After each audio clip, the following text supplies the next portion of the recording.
I'll request Dr. Stowe if you can lead us.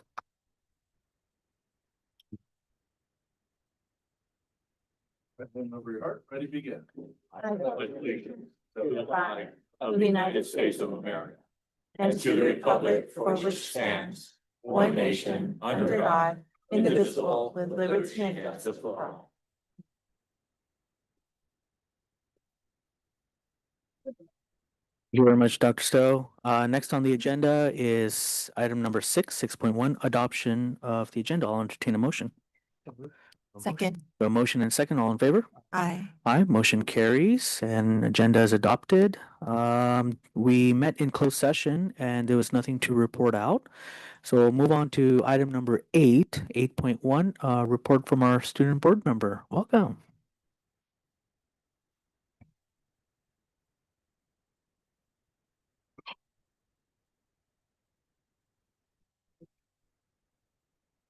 Thank you, members of the board, cabinet, and public for having me today. We are almost halfway through October, and so much has happened since our last meeting. Almost all high schools had their homecoming and have hosted several more events. Let's take a closer look through the lens of Portrait of a Graduate. First, for growth mindset in lifelong learning, all high schools are having their college and career weeks. This will give students the opportunity to explore career pathways and connect with college representatives. In addition to this, sophomores will be taking the pre-ACT and juniors will be taking the pre-SAT. North's program with the Chamber of Commerce has kicked off, allowing high school students to get one-on-one mentorship and to learn more about their careers of interest. In 2 days, South is offering a student forum that provides opportunities for self-advocacy and constructive discussion. On Monday, September the 22nd, the Torrance College and Career Center hosted an in-person information session by Cal State Dominguez Hills. The presentation was open to all grade levels during lunch and provided information regarding majors, tuition, the advantages of being a Toro, and the application process. At West, their College and Career Center hosted a special CIEE Study Abroad presentation, educating students on how they can study abroad in their high school years and get scholarships to fund their travels. Next, for communication and collaboration, South had their Spartan Symposium, in which seniors can get extra help with their Common App and UC applications. Senior Tartars had their senior breakfast, where they were given the chance to bond with each other and share their future plans. At West, their football senior night on October 23rd will recognize their football, cheer, West drill, and all-male teams, along with their band for their contributions to the school. English students at North took creativity to the next level, crafting their own poems using lyrics and lines from songs and poetry to express their different perspectives on America. Afterward, they showcased their work in a gallery walk to explore and appreciate their classmates' voices and ideas. In the leadership and character category, Torrance had their school rally last Friday, where they had games between the classes and performances from drill and cheer. In a very close 5-set game, North's Lady Saxons were able to take the victory in their volleyball senior night against South. In 2 days, West will have their freshman basics for parents in order to support families in helping students navigate their first year of high school. At South's freshman Spartan Small Steps on the 23rd, they will also be helping 9th graders by offering mentorship and positive behavior development. Next, let's look at healthy habits and life skills. West will be having their Red Ribbon Week beginning on the 27th to encourage students to remain drug and alcohol free and to promote student well-being. In their Slam Dunk Distracted Driving Assembly, North students were educated on the importance of staying alert on the road while enjoying live entertainment in the main gym. This week, South High is hosting a dodgeball tournament to promote not only physical activity, but also friendly competition among students. During Wellness Wednesday, Tartars got free Otter Pops and an encouraging message in the quad. And finally, for civic engagement and global citizenship, the Saxon Hispanic Culture Club board members were invited to accept a proclamation by Mayor George Tan in honor of Hispanic History Month. Torrance High School's blood drive will take place on October 29th, encouraging students to give back to their community. South's canned food drive kickoff and car wash will also support community service and local outreach. Lastly, at West, 81 students from Nishiyamoto Junior High School in Japan will be visiting on the 23rd. They'll pair up with students from Warrior Focus and FBLA to tour the campus and engage in interactive games. They'll also visit the AP Japanese class to provide an opportunity for authentic language practice. The past few weeks have been filled with plenty of opportunities for students to stay active, informed, and involved, and there will be surely more to come as the future unfolds. This marks the end of my presentation. Thank you for your time. Thank you very much. Are there any comments? Okay. Seeing no comments, thank you very much for your report. I'll move on to item number 8.2, report from Torrance Council PTAs.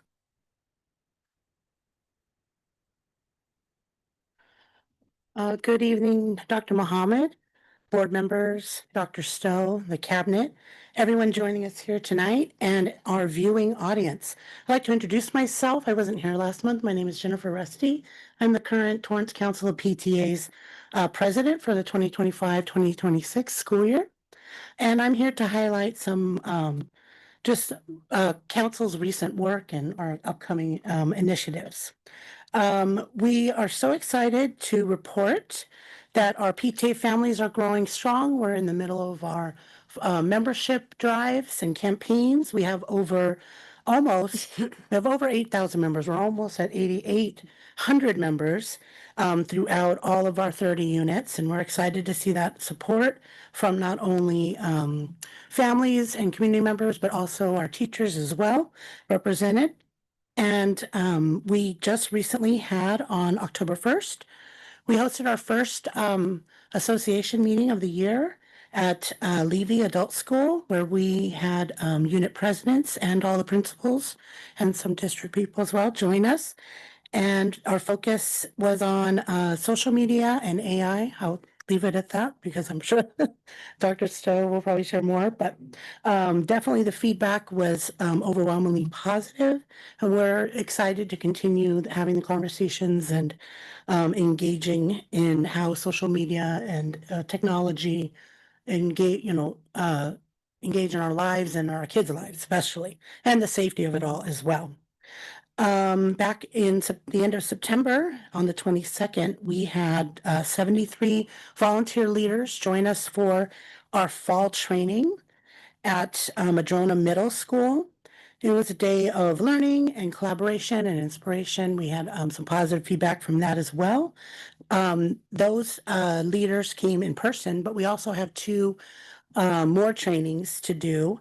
Those will be on Zoom, and we're excited just to help our volunteer leaders just get the tools that they need to effectively do their roles on PTA.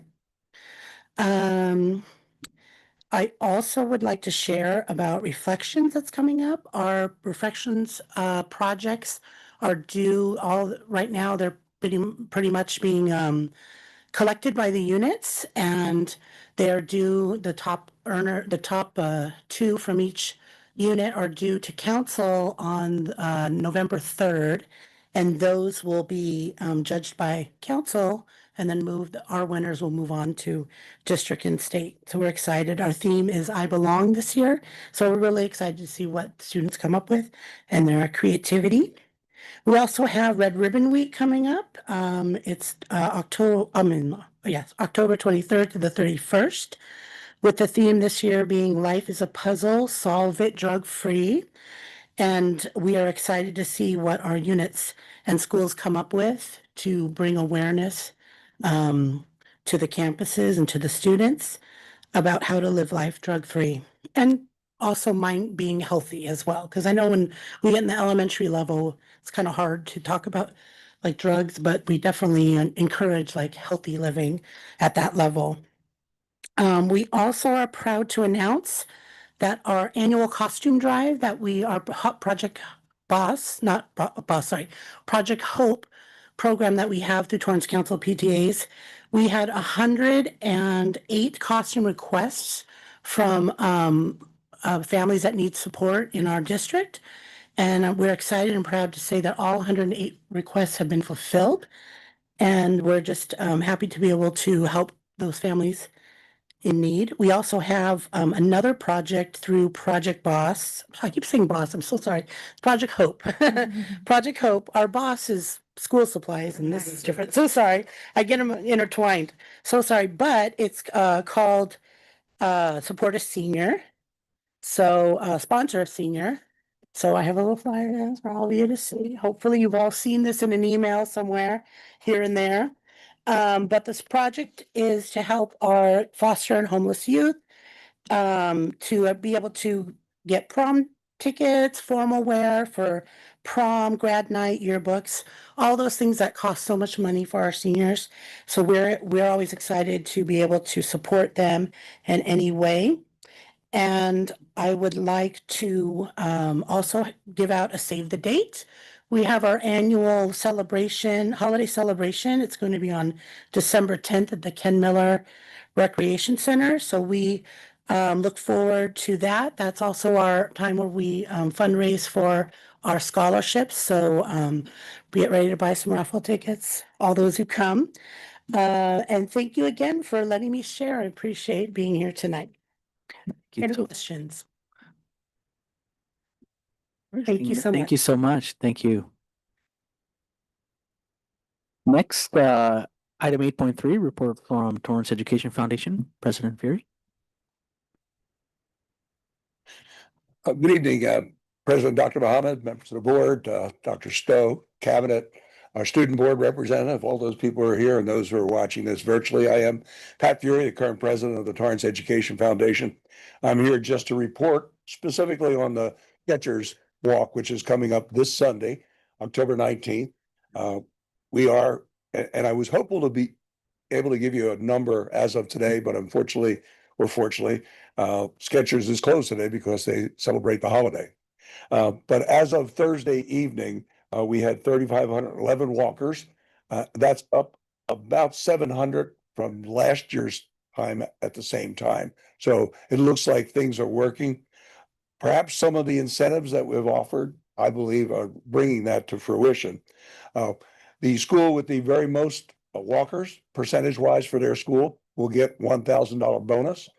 All of the schools, or each school that leads its level, elementary, high school, middle school, they also get a $500 bonus. And that's again based on the percentages of their population, because we're trying to be equitable. We have schools like UConn, which have about 300 students, and we have Victor, which has, I'm not even going to talk about that number.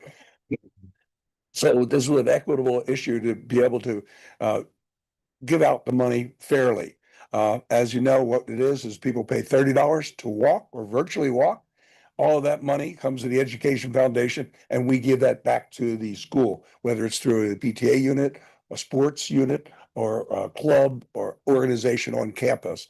Last year, we gave back to the community, to the school community, $221,000 by the Skechers Walk, which is really proven to be the largest fundraiser that we do as an education foundation. And I think all the schools, and I know my friends over at Towers last year received almost $40,000. So they get it. They understand how to raise that funds. So I'm asking everybody, hopefully they'll be there this Sunday. I won't be able to be with you this Sunday. I'll be in South Bend, Indiana, rooting against Dr. Stowe's team. But hopefully I'll bring home a victory and we'll have a great fundraising day. I'd also like to circle your calendars for May 2nd. It's usually we have an annual Celebrate Education dinner. This year we're changing it up. It's going to be a daytime event. It's going to be at the Torrance Cultural Arts Center. And it's going to be a Western theme, casual dress, barbecue food, line dancing, probably some country music, and somebody's trying to get a bull ride too, but we'll see how that goes. If there's any questions, I'm here for you. If not, I'll make leave. What time is, you changing it to a luncheon? And what time? Yes, it's going to be a lunchtime, 12 o'clock. 12 o'clock? Yeah. Okay. Something different. It is different. Yeah. And it gives you the rest of your day to frolic and have fun that night. See you on Saturday. Thank you so much. Thank you for your report. Next, we'll move on to item 8.4, Superintendent's Report. And Dr. Thank you, Dr. Muhammad. Good evening, board members. So just sharing a few updates. You've heard a bit about a couple of them, but this first one, I don't know if you maybe saw it in the newspaper or online. We had a North High student, Logan Cole, that won the Dodger Sunset 5K, and it was covered on TV, and it was a really neat event. And so last year, I think he had come in fourth or fifth and was able to win it this year. So very proud of him and just the fact that we have Torrance students out there doing great things in LA. Our second item here is we've been working with this guy for a while, Peter Lilladal. I don't know if I pronounce his last name correctly. Dr. McDowell could correct me. But around this building thinking classrooms, and it's a math pedagogical practice that we've had a lot of our elementary and middle school teachers go through, even some of our high school teachers. I had an elementary teacher tell me that in the 20 years she's been here, this was the best PD that she'd ever been a part of. And so I know Dr. McDowell has had a lot to do with the work there, and it's very exciting to see elementary students or all students in the classroom talking about math and solving things collaboratively up and about in the room. And so it's great stuff. It's leading to good results for students and teachers that are embracing that practice. It's had a lot of success. So I just want to recognize the TUSD team that's been helping implement that as well.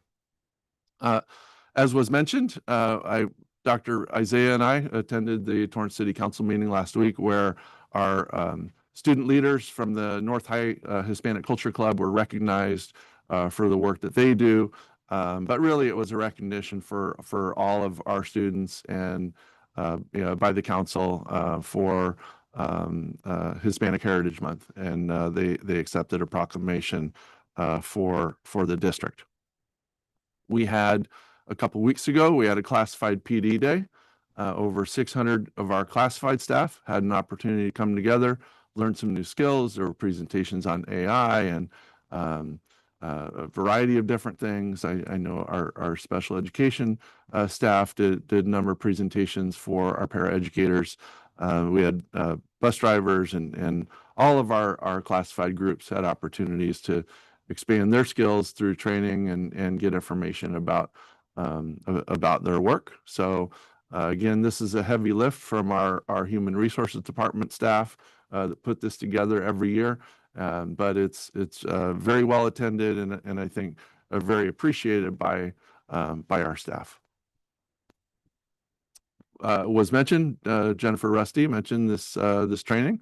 Do want to call out Rob Johnson and Taranay Karim, who and Sandy Sosi, who led the training for all of our PTA presidents and principals. Principals have got it over the last year or two, but it was really the first time for our PTA presidents to be engaged with some of the things that we're doing in terms of AI and both in the classroom and then what parents could do at home to support. And then I also want to thank Sarah Bailey, who has done a great job of working with developing our social media policy and ensuring that board policy has been implemented across the board. This is for the privacy of students and to make sure that that parents are informed and are aware of such things as you can't show individual pictures of a student and have their first and last name, and other kinds of best practices when it comes to showcasing school events online or in newsletters, but also making sure that we're protecting student safety. And so there's a lot of great information, and Sarah put together a guide for parents, and their PTA is a great partner in helping distribute that. And then finally, our adult transition students these are our 18 to 22-year-old students with special needs. they went on a field trip over to the Mary Giordano Transit Center, and the feedback from the staff and the students was tremendous. These are students that likely will be using public transportation, for most of their lives, and so it's really incumbent on us as an organization to ensure that these students have those skills to know how to use the public transport systems. And so, we want to thank the City of Torrance for helping guide that event, but also our staff members who planned it and were able to get all students tap cards and show them how to use the public transport system. It's a great facility in Torrance that we have, and gets a lot of use. I know we're always hoping for more usage, but that's coming with education and people seeing what the routes that are offered. So with that, I'll take any questions. Okay, seeing none. Do you like the feedback from Ben? Thanks for sharing that. All right, next on the agenda item, we'll move on to 8.5, elementary math textbook presentation.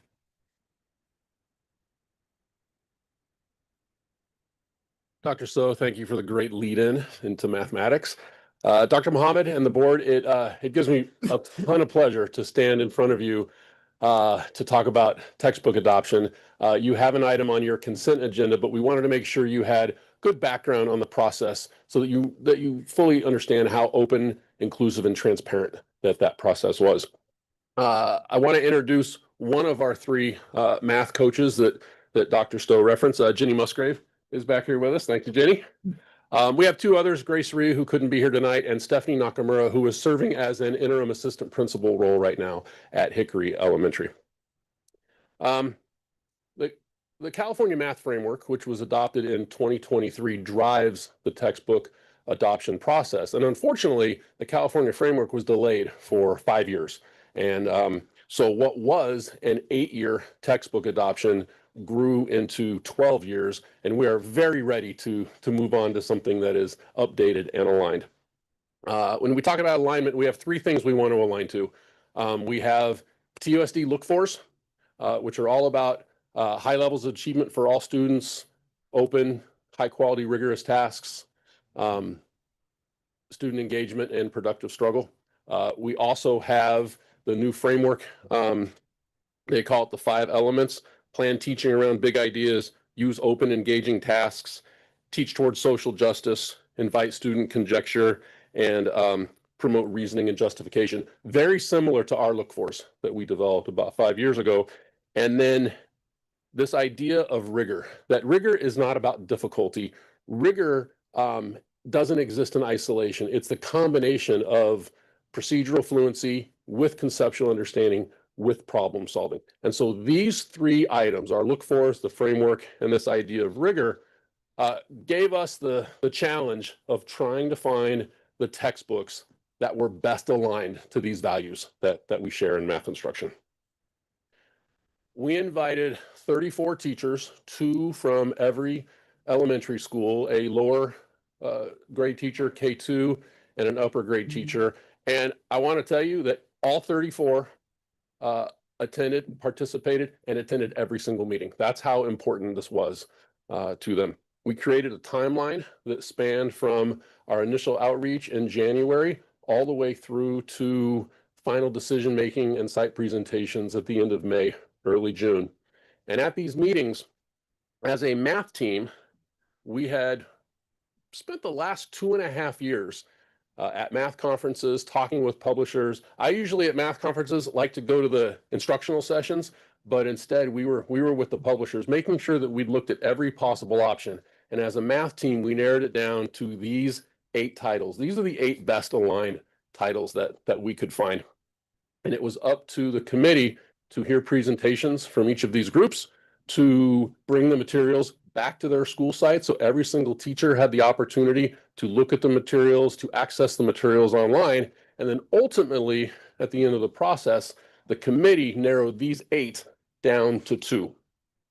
The 2 finalists were Carnegie Learning Clear Math and Imagine Learning Illustrative Math. And we created a presentation that was shared back at the sites, and teachers had about a month to go more deeply through these two materials.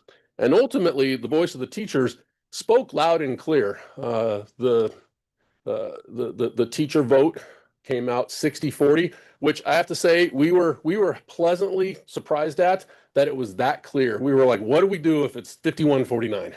But this was a clear preference for Carnegie Clear Math. And in addition to that, process-wise, we also held parent information meetings and gave parents the opportunity to come in and preview the materials and provide feedback. And just a couple words about Carnegie. Dr. Stowe mentioned building thinking classrooms. Carnegie's approach is through a learning by doing process, which is exactly what we believe in mathematics. And it leaves ample room and structure for us to continue to bring in what Peter Littlejohn refers to as thinking tasks. Our thinking tasks that we want in the classroom will very much line up with the instruction. In addition, for years and years, we have trained elementary teachers in cognitively guided instruction, CGI. And again, the learning by doing, the thinking, this textbook aligns very nicely with our CGI training. And finally, they take a very conceptually connected approach to problem solving, where if you think back to that early rigor slide where everything is interconnected, this textbook is very interconnected. But I will tell you, the thing I think that sold the teachers most was their unit structure. And in this district, you've heard it many times, we have an RTI intervention process in all of our schools. And part of that process includes what we call no new teaching time. Different schools have different schedules and structures for this. Within every group of lessons, the Carnegie structure has these pause points. They're the ones in orange on the graphic. They call them re-engagement time. And it can be for enrichment, it can be for additional higher level learning, it can be for teachers working with students who need additional teacher-led instruction. And so having these moments in every single unit, I think really took the stress and pressure off of teachers being page turners. Like, I've got 180 lessons and 180 days of school and I got to go, and we don't have time for anything. This structure feels the exact opposite of that. We're focusing on content, we're focusing on problem solving, and a couple times per lesson, we've got a moment to stop, assess where we're at, and apply what is needed to each student. And so that was a huge, huge selling point. The materials we're asking you to approve tonight include a student consumable textbook, a student consumable practice book they can take home and leave at home, teacher edition and resources. Everything for both students and teachers are accessible online. And then they have AI-driven practice, which aligns student practice problems to periodic assessments along the way so that students are practicing in the areas that they need to and not doing extra practice in areas that they don't.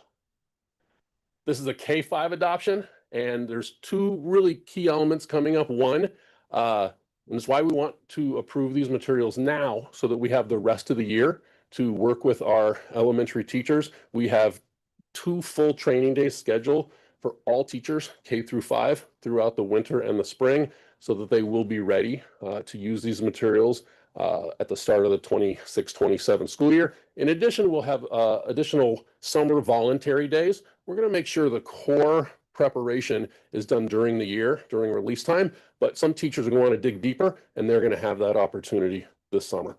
And then finally, we have to do the same thing for middle and high school. We are taking the exact same approach. We had our first leadership meeting last week with the middle school and high school reps, and we will be going through the same process. 8 publishers, they'll narrow it to 2. The teachers will select.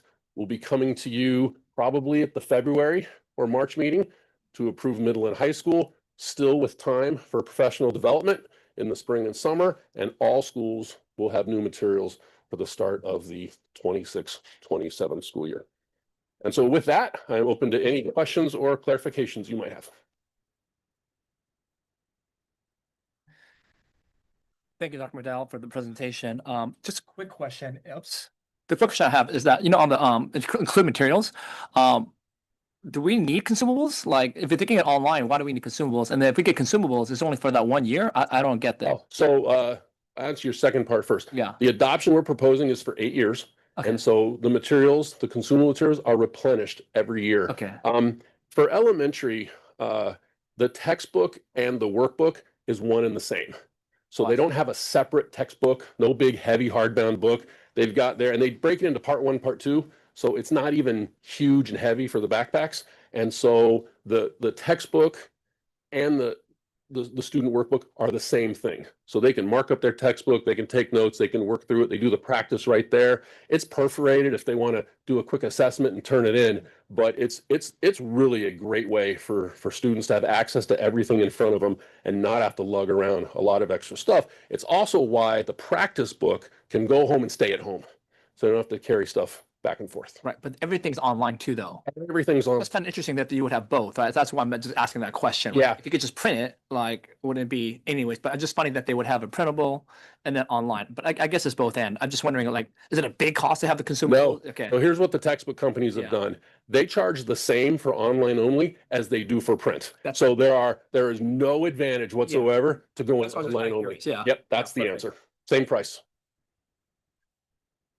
Yeah, I was curious about if you could speak a little bit more about the AI-driven personalized learning. I know that there's some concerns around equity, especially around math, and how is that being mitigated with the use of AI for personalizing learning for different students? So with this adoption comes an online formative assessment tool.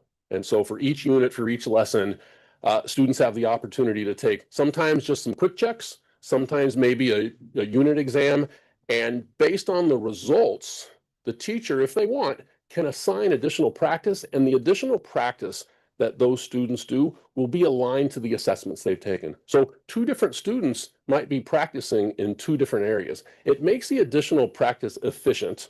Not every student has to do every problem. There's no reason for additional practice on something you've already mastered. And so they have their own built-in assessment plus practice, computer-driven module that can be done maybe in class. Maybe some students during that enrichment time are working on that, while other students are getting some small group one-on-one from the teachers. It also gives students the opportunity to do some extra practice outside of school. So if I'm understanding correctly, the model's not going to have any access to like demographic data, anything like that. It's just what No. student. Okay. There. I have one more question.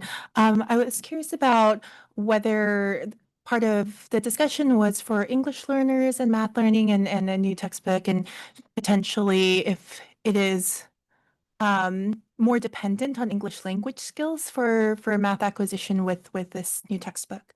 So we do believe, with the focus on problem solving and conceptual understanding, that learning math is a lot more language intensive than it is to just say a whole worksheet of solve the equation type problems. And so with this and those first 3 slides talking about our instructional values for mathematics, it really is about increased communication, increased problem solving, increased student discourse. We think it will both challenge the English learners, but in doing so, will promote their language skills and abilities in the context of math. We anticipate great growth for our English learners. In addition, every one of these titles has already been vetted and approved by the State Board of Education. In fact, 2 of our 3 math coaches were part of the statewide evaluation team. They spent a week in Sacramento. They got assigned a random selection of books. They went through training.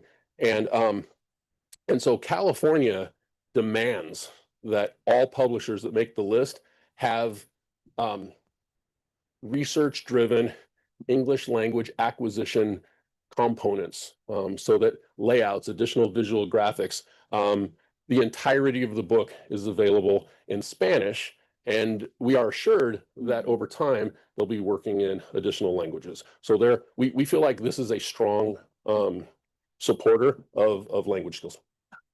Thank you. Welcome. Questions? All right. If I may, I just want to recognize Dr. McDowell and our teacher leader team.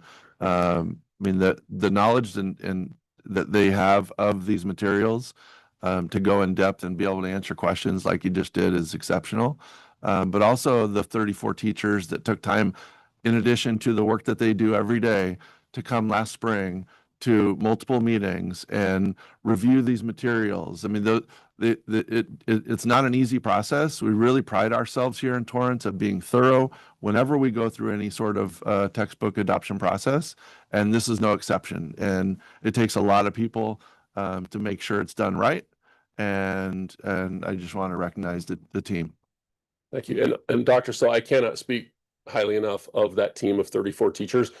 Elementary teachers hate missing a single day of school. These folks committed 5 days to this, in addition to the other math PD that they attended throughout the year. So most of these folks were 8 to 10 days of additional work. And I just publicly want to thank them and acknowledge them, just as Dr. Stowe did. They were the heartbeat of this process. We may have facilitated it, but this process was led by their instructional values. They could not have done a better job, and they could not have been more sincere in their efforts to pick what was going to be best for our students for the next near decade. So thank you all. Thank you very much to the 34 teachers and also the parents and the community who helped who were involved in picking the correct textbook for us here in math. And I just want to quickly say that in regards to rigor, thank you so much for not lowering the standard of math for our students. Yes. Thank you.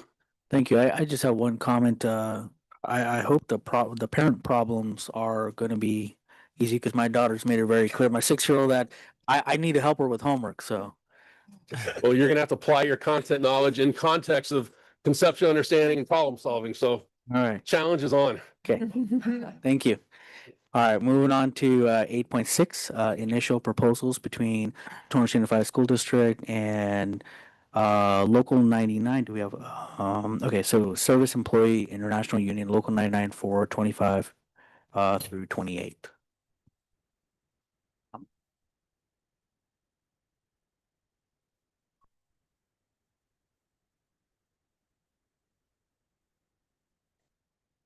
Good evening, board members.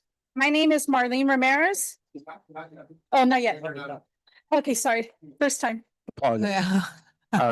Community, Board President Mohammed, Superintendent Dr. Stowe, community and staff. So before the board are the initial proposals for TTA as well as SEIU. We've already done the first reading for TTA. This would be the second reading. I'm happy to announce that on October 29th will be our first negotiation session with TTA.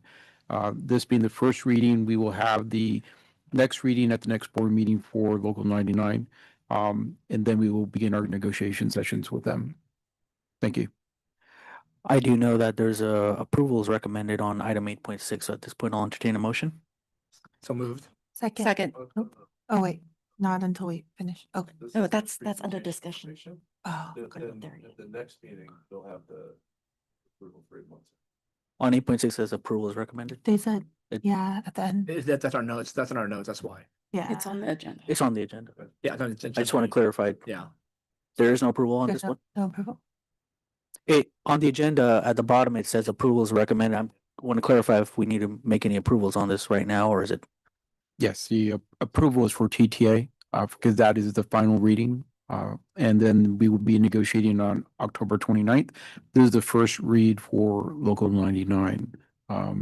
The request for approval is mislabeled. It would have to be approved next session. Okay. And that would be the second reading. Okay. So, okay. All right. That's fine. So we'll move on to the next item, 9.1. Okay. Public hearing on the sufficiency of textbooks and instructional materials. I do have a little readout I have to do for that. So bear with me on this. Item 9.1, this is a duly noticed public hearing for Educational Code 60119, 1240.3, and 42605 regarding the sufficiency of textbooks and instructional materials for the 25-26 school year. Any interested persons are now afforded the opportunity to be heard. Please come to the podium. Okay, seeing none on this item, I will go ahead and close the hearing. Since no majority protest has been filed, this hearing is now concluded, and the board may now consider the sufficiency of textbooks and instructional material for school year 25-26. And there is an approval for this one, is that correct? 9.1? Or just a hearing? All right. Later consent item, all right. 9.2, we'll go on to public hearing and board's initial response to Torrance Teacher Association, the initial proposal for 25-26. So just a point of order, Mhm. right? So 8.6 was regarding SEIU, but 9.2 and 9.3 are regarding TTA. So I'm confused about, That's correct. So the 8.6 should have just been SEIU, because that would be the first reading. And 9.2 would be approval for TTA. I see that it's placed, it's at 9.2 and 9.3, which did we move on prematurely? Is that what Yes. happened? Did we move on prematurely from 8.3? from because there is no other time SEIU would have an opportunity Yeah. to speak to the item other than with 8.6. So I would just make I don't know if it's a formal motion that's necessary, but to move back to 8.6 to reconsider that agenda item. Okay. Do I have any objections to that? No. No? Okay, we're on 8.6. Thank you. And can we move to open the public comment so that our public members can talk about this? Yeah. Yeah, Okay, so we Okay. skipped, okay. they can speak, yeah. Yes, sorry, Trying to we good? figured it Okay. out, yes, we're good. Okay. So Good evening, board members. My name is Marlene Ramirez, and I'm a satellite operator, cafeteria manager for a kitchen with Torrance Unified School District. I have been with the district for 8 years, and I am a local 99 SEIU union member. I want to read a quick note I received from a student, and I have many more.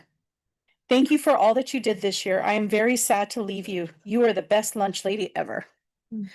I can say with a smile on my face how much I love my students and my job. We are here because of students. It is time to be serious now. How can we survive as employees with this raising cost of health benefits and a low salary pay? Did you know, for my family of 3, I am below the federal poverty rate that I make here at Torrance Unified School District as a manager operator? I make $23,361 a year. Anything under $26,650 is below poverty wages. This information is on Transparent California website and Google. This district has not increased any health benefits in over 10 years, and Torrance Unified District is at the lowest for all surrounding districts. Torrance Unified District contribution is $10,500, while all other school districts is $22,961 and higher for health benefit fringe dollars for employees. Without fair contributions for the district, employee morale and retention will continue to suffer. Investing in health benefits for your employees gives stability and community trust.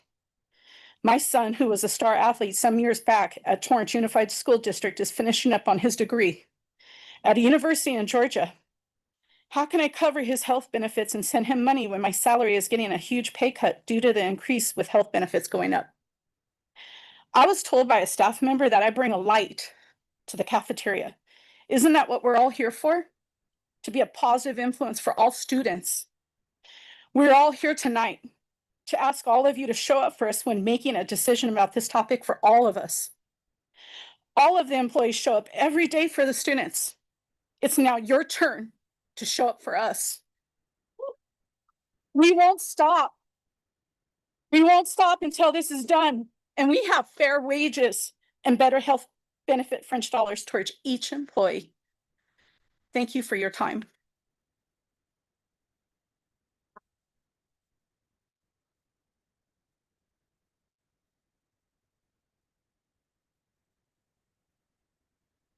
I have another card for 8.6 as well. There were 2 cards. One was Ann Milbag and one was Marlene Ramirez. Do we have Ann? Just one? Okay, all right. Anyone else for 8.6?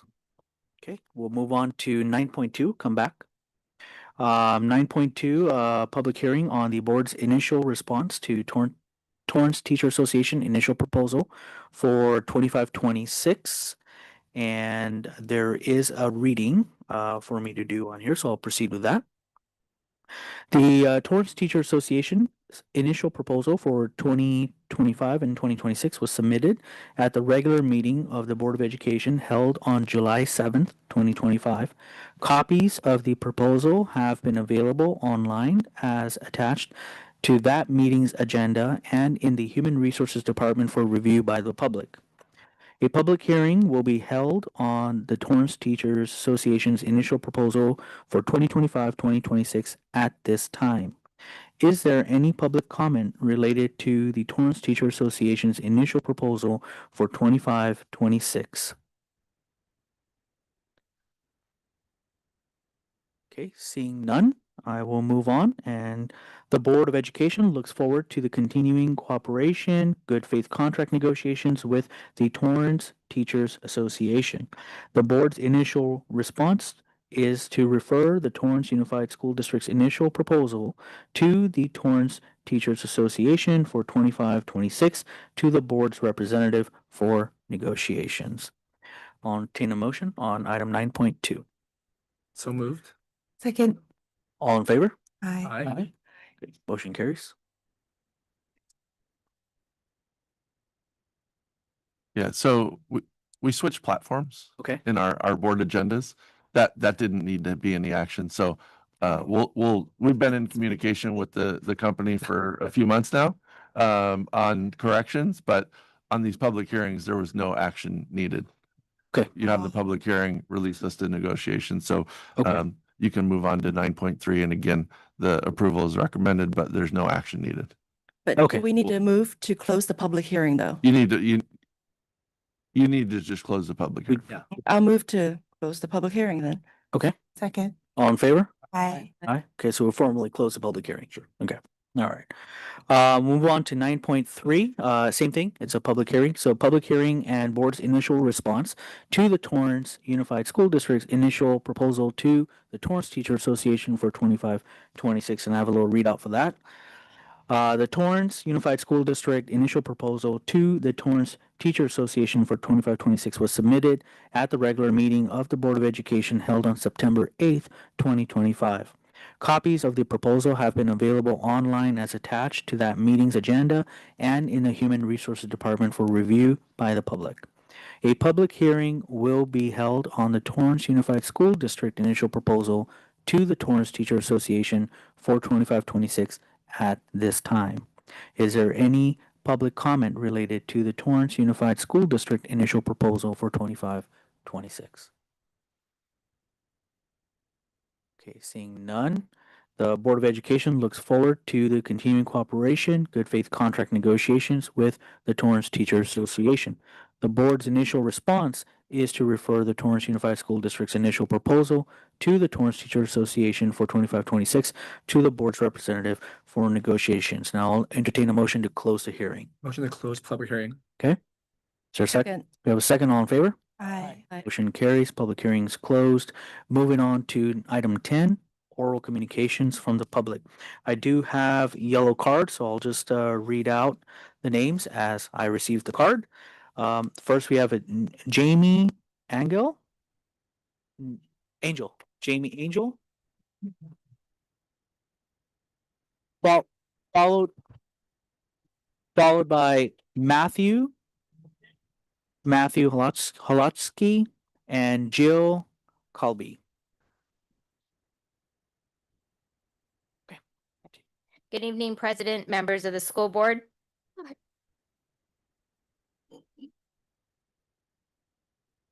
Sorry.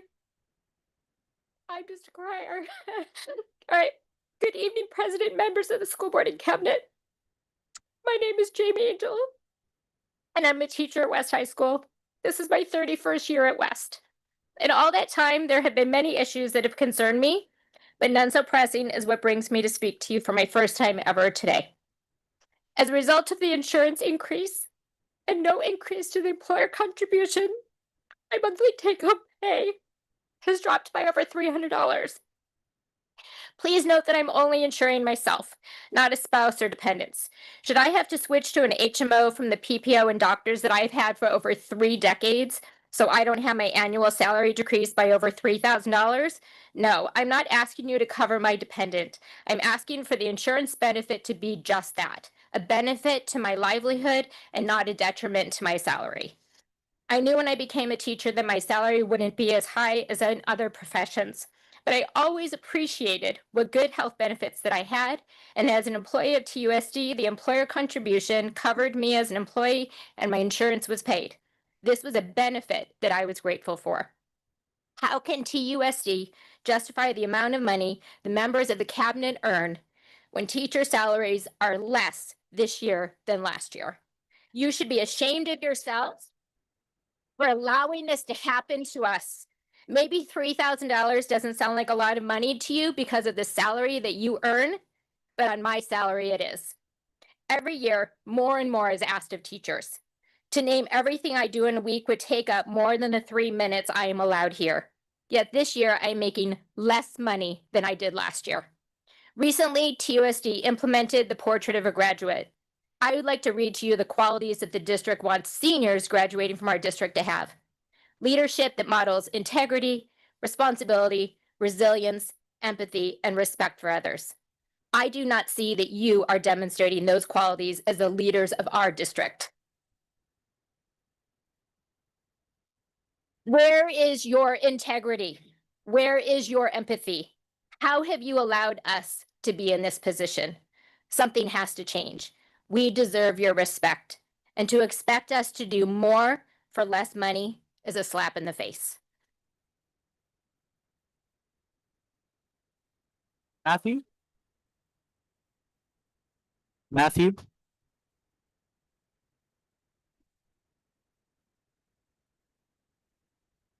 Hi, everyone.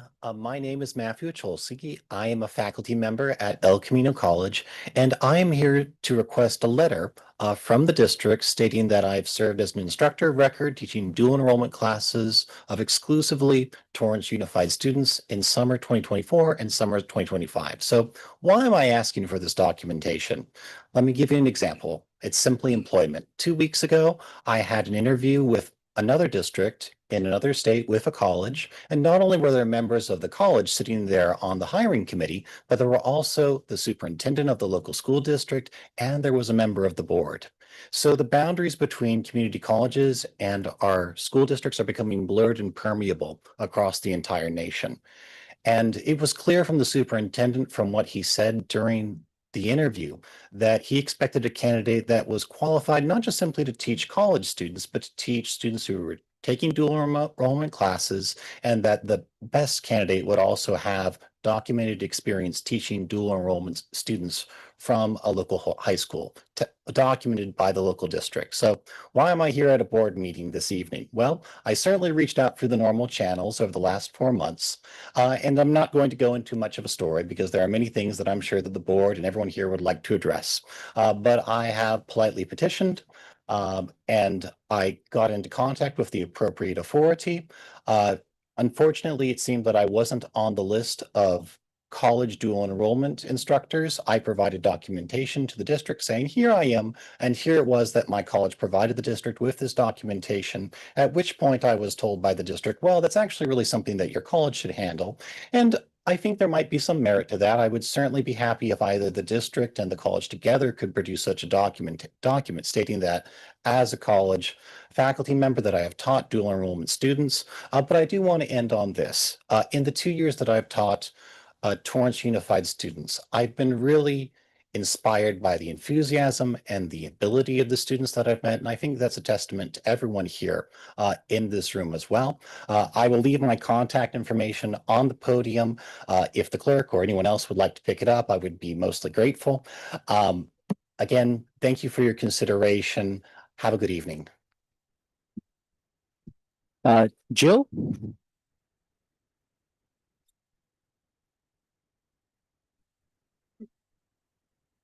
School board president and members, superintendent, district officers.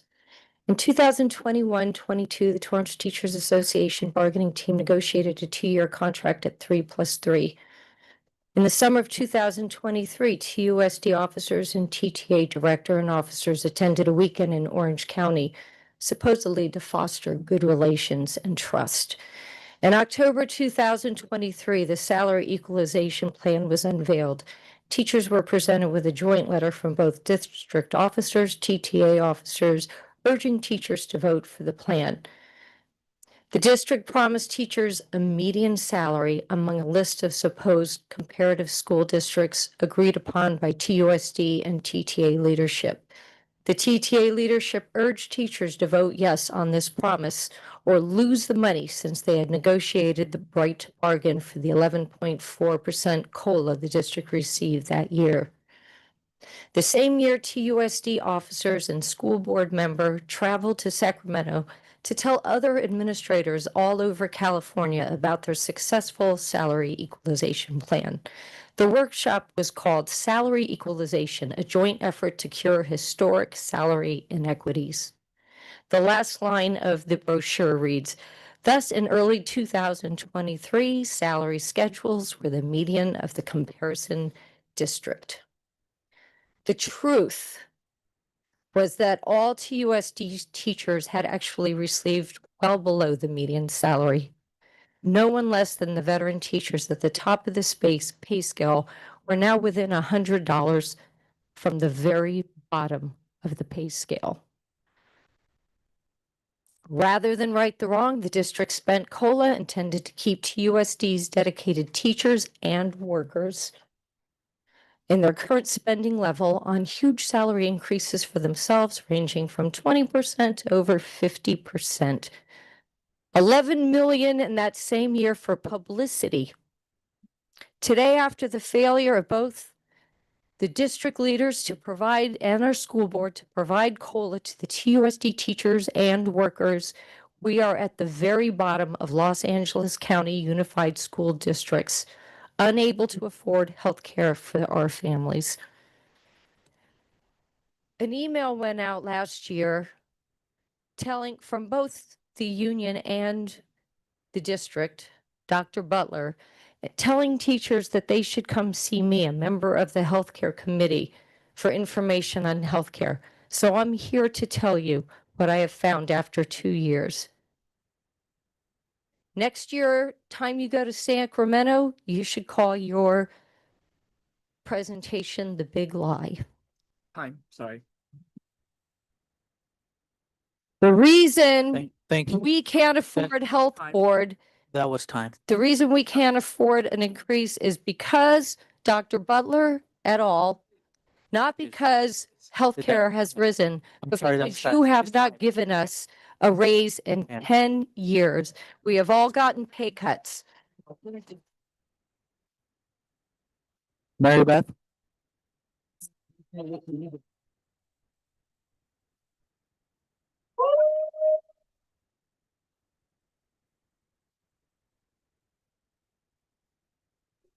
Hi, good evening. My name is Mary Beth Borowski. I teach at Magruder Middle School and I'm a Torrance resident. Thank you. On November 4th, there is a special election and the only item on the ballot is Proposition 50. Ballots have already been sent out.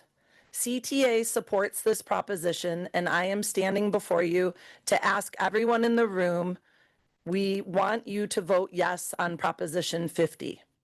This is a protection of school funding.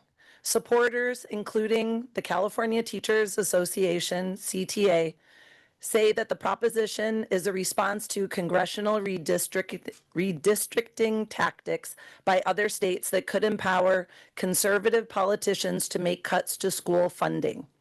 A yes vote is viewed as a way to protect state education funding from federal cuts. I am asking everyone in this room to go home tonight and message 5 people and tell them that you are voting yes on Proposition 50 and you ask them to support you and educators and workers and students to prevent cuts in the classroom and education. Thank you. Next, Isabel Martinez.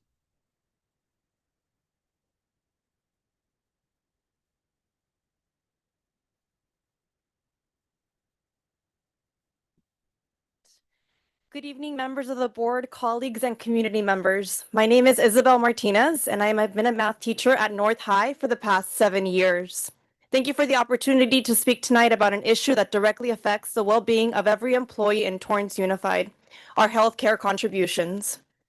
For 10 years straight, Torrance Unified's maximum annual contribution toward employee benefits has been frozen at $10,500. During that same time, every other district in our comparison group has increased their contributions to keep up with rising healthcare costs. As a result, Torrance has fallen to the very bottom of the comparison list in benefits and total compensation. We are the lowest contributing district, far below the average and median of our peers. In 23-24, the average district contribution was $22,961. That's a gap of over $12,000. And the predicted gains for salary to reach the median or better, as promised in salary equalization, have evaporated due to significant increases in out-of-pocket benefit expenses for employees. And unfortunately, that gap between us and our comparison districts is growing. In 2023, Torrance attempted to meet the median in salary, but has since fallen to 8th of 12. When salary and fringe are combined, TUSD ranks dead last among our comparison districts for total compensation. Other districts are moving forward while Torrance stands still. Looking at our neighbors, PV increased their contribution by 103%. Culver City, nearly 50%. Every one of our comparison districts still moved forward. Torrance, zero growth in fringe contributions, while out-of-pocket expenses were subsidized to the extent of creating a false sense of financial security. What does this mean for our employees? It means much higher out-of-pocket cost. It means difficulty affording care for their families. On a personal level, I have taken a 1/6 assignment this past and current year to afford a home in the South Bay. And I know I'm not the only one in here that has sought more paid time to offset the increasing cost of living. When top administrators rank well above the median and faculty and staff struggle below the median, that shows the district has priorities that move funds away from the classroom and deeply undervalues the staff on the front lines. Alberto Carvalho, the superintendent of the second largest district in the country, refused a pay raise this year. Dr. Stowe, according to public records, you make just $35,000 less than Alberto Carvalho when your total compensation is added together. Show us you care for the students and employees of TUSD by showing the same kind of commitment as Mr. Carvalho. You can do this by refusing a pay increase until TUSD has committed to and implemented a plan for employees to reach the median in total compensation. Quickly, Thank you. 2026 Thank successor you. agreement. Thank you. Thank you. All right. Item. Next. Next, we will move on to item number 11. This is our discussion action items. Speakers wishing to address the board agenda on agenda topics are permitted 3 minutes per topic. I haven't received any cards on that. Do we have anyone online speaking on? No? Okay. So I'll move on to item 11.1, school services report of results from Human Resources Department study.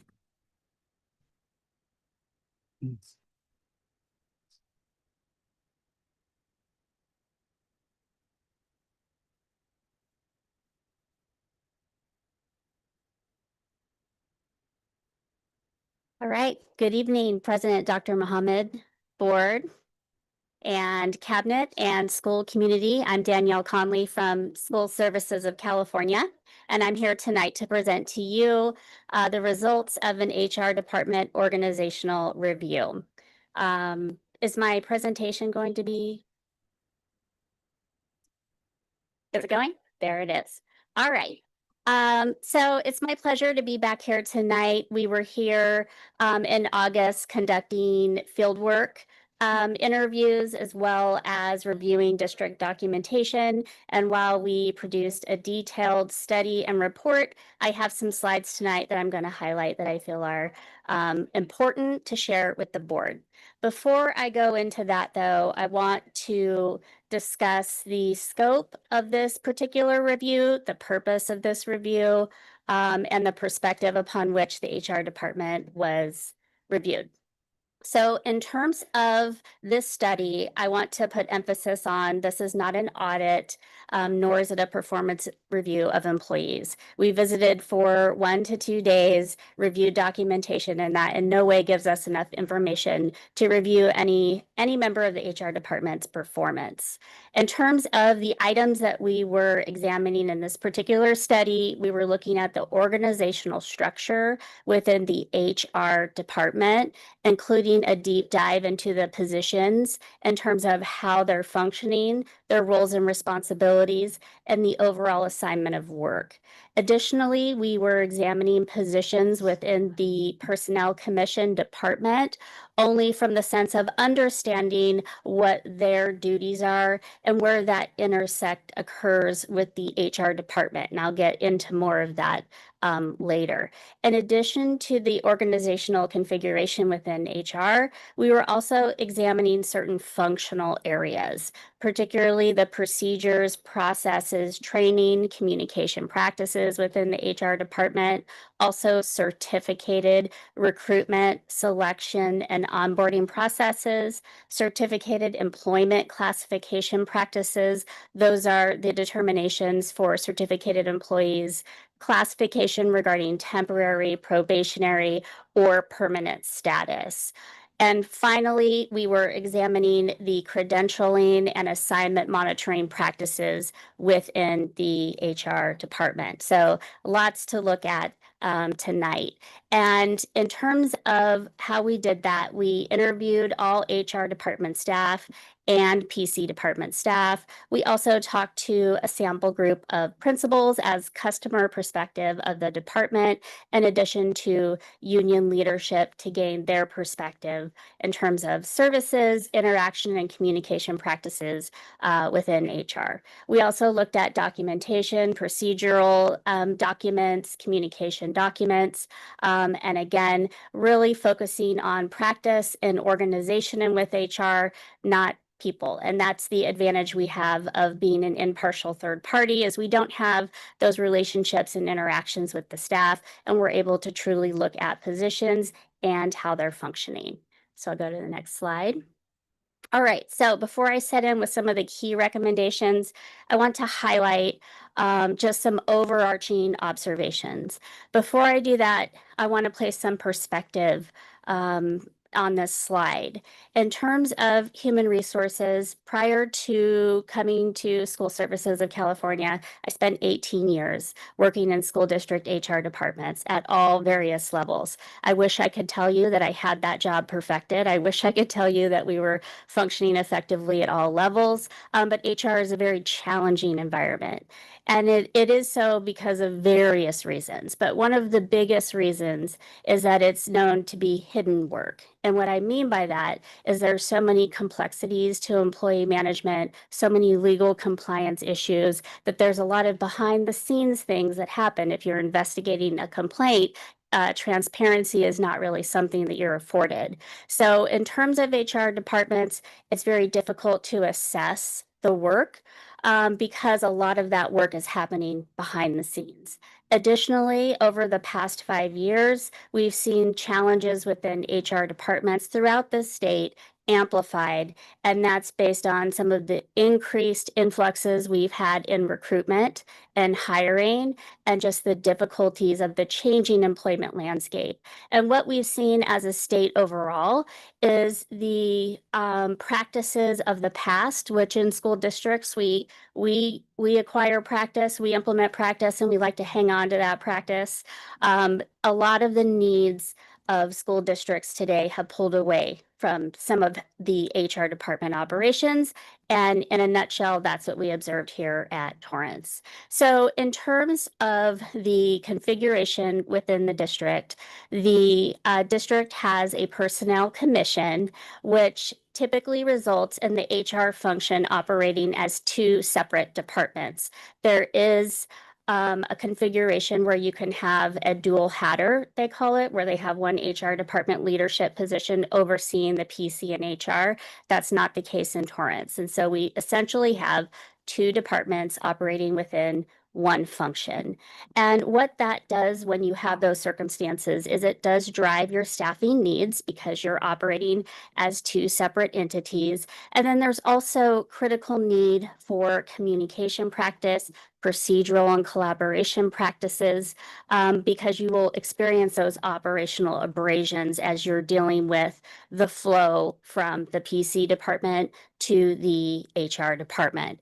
Many of these challenges can be resolved through operational practices, and I'm going to talk about that later. As far as the positions within the HR department, this HR department has endured consistent and pervasive change, particularly at the leadership level.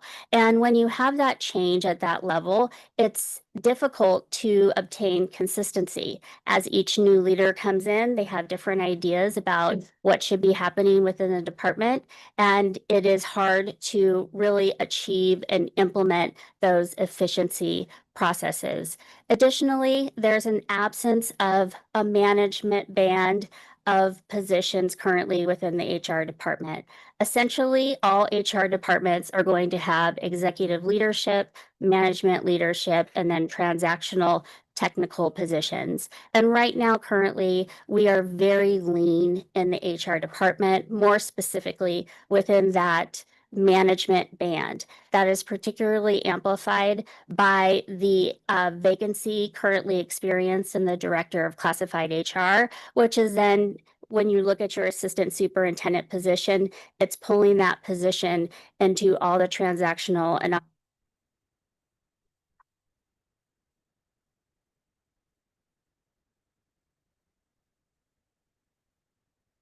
the procedures were a very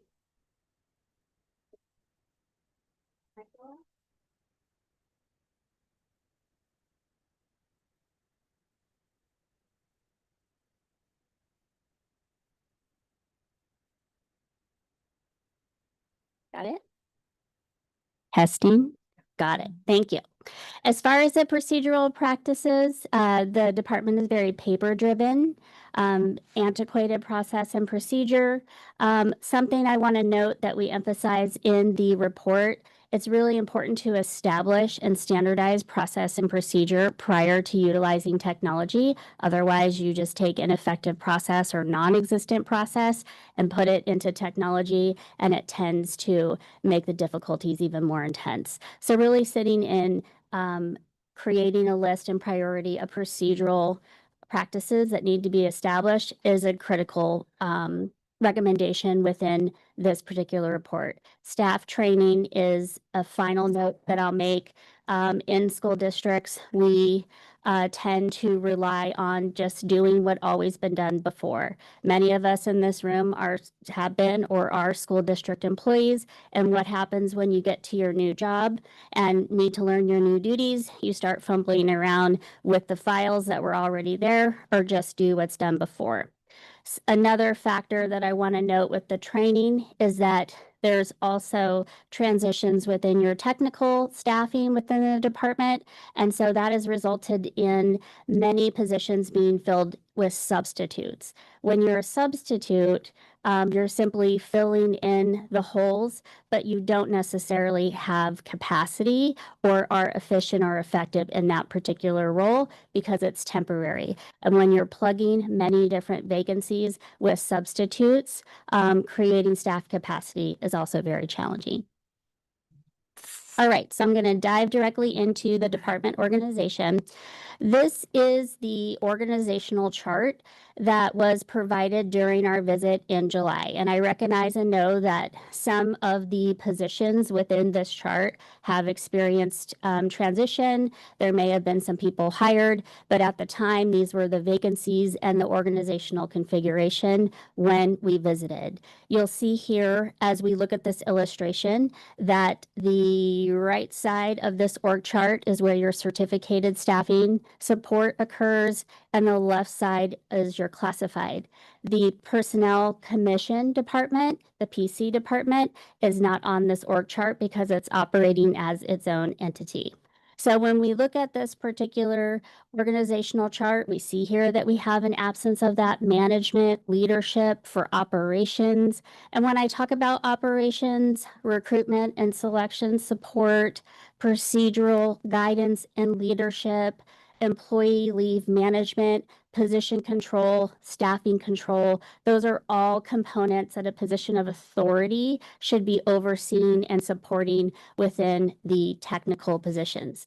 That technical band of positions that is existing on that lower layer of your organizational chart, quite frankly, that's probably your most important band of staffing within any HR department.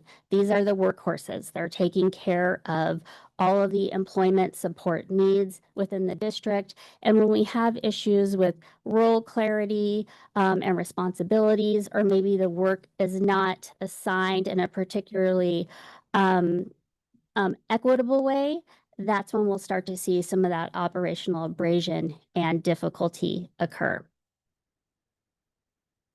All right, so the first key recommendation that is made within the report is to resolve that certificated leadership staffing observation I made earlier by staffing a certificated director of HR.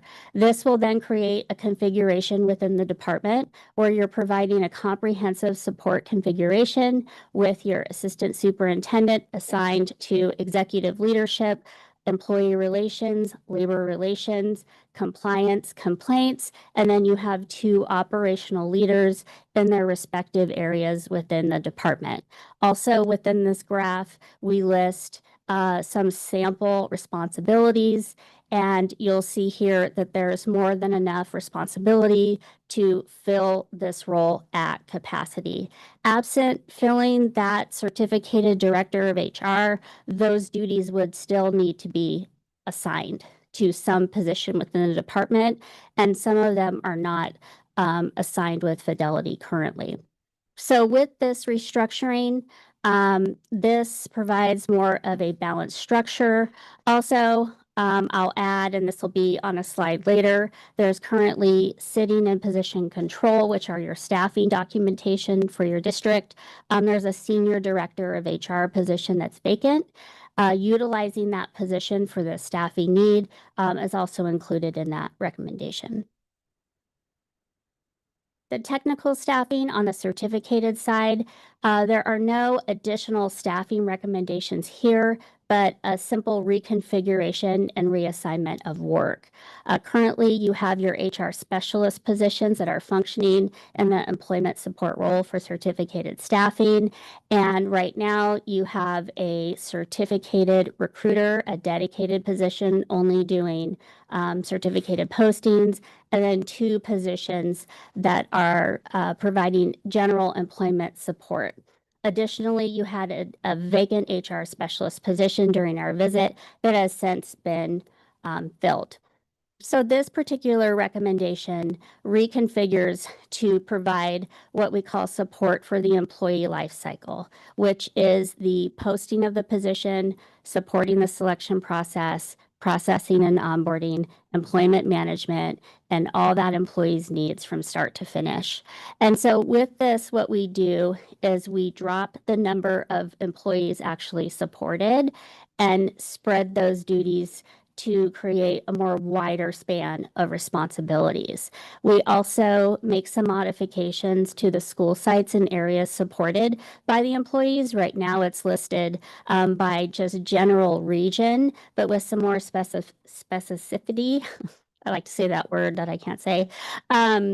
This will provide clearer roles and responsibilities to the customers, which are the employees that these positions support. When we look at these technical positions, we need to use data. And so important data that we gathered and collected from the district are the number of employees that each technical staffing position supported. And the reason why we look at number and not FTE is because it takes just as much, if not more, effort to support a partial FTE than a full FTE. The number of employees that any of these positions is supporting is really important. On average, when we see that position hit 400 to 500 supported, we'll start to see some of that operational difficulty. And that was the case within your HR specialists, and why we split them up is because they each had very high numbers of employees supported, a certificated recruiter out here just doing posting. And so with this modification, we're truly utilizing the staffing that you have within the within this area to provide a more comprehensive model of support. All right, on the classified side, our classified specialists are also handling high volume, and this is typical in terms of what we see with the differences between certificated and classified employment support. Certificated employment support requires more analysis with the credentialing component of that work, whereas with classified, we see more volume because the hiring for classified isn't seasonal as much as it's constant. And so you'll typically staff a higher number of classified employees, which is exactly what's happening within the district. Also, there was a recent decision to staff the HR analyst, which is a supported decision and opportunity to help alleviate some of the operational difficulties that are experienced in this particular area. There aren't any staffing modifications in terms of adding staff here, but again, reconfiguring how this work is assigned is a critical recommendation within the report. Additionally, and not on these slides because it's kind of in the weeds and technical, there is very specific operational recommendations we make to address some of the areas between the PC department and the HR department. Just as an overarching comment, there are some current practices in place as it relates to documenting eligibility lists, transactions within your employee management database that are unnecessary, and those are some of the outdated practices that are not required. There's no rules and regulations that require them. They are just transactions that have always been done, and they are severely impacting staff workload. So getting someone in place in the director of HR position to help lead that work in partnership with the PC department, establish new procedures there, and then also alleviating some of that with your HR analyst position that during field work was not clearly defined because the incumbent was newly appointed to that position and still kind of filling in their former role. So you have opportunities there to make some revisions in practice, and that will help alleviate workload within your classified staffing. Administrative support within the department, again, is another area that's rather lean. At the time of field work, we had our senior administrative assistant. That position was vacant. I'm not sure if it's been filled yet or not, but I think we had some substitute roles going on there. That position is a dedicated support to the assistant superintendent position. Also, your HR technician positions, they were, one of those positions was also vacant during our visit. One of them was functioning. In summary, one of them takes care of your employee attendance system and substitute support, but there wasn't clear roles and responsibilities assigned to the vacant HR technician. Again, there's opportunity there to more clearly define those roles and responsibilities within these two support positions. And again, because these are lower administrative support positions, they'll typically be supporting coaches, substitutes, more of the temporary type positions, whereas our analytical positions are supporting more of the contract employees for certificated and classified.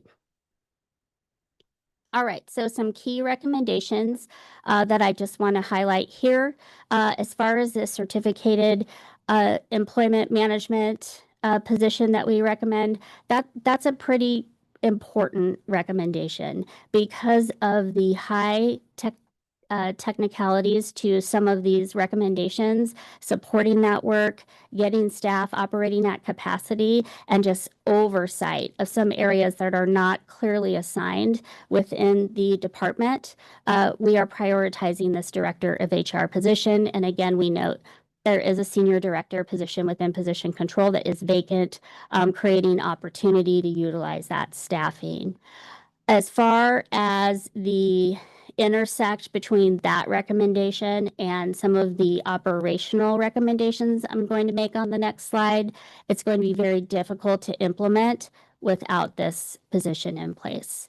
As far as administrative support within the department, you currently have one senior admin assistant dedicated to the assistant soup. There is also a need for administrative support for the director positions within the department.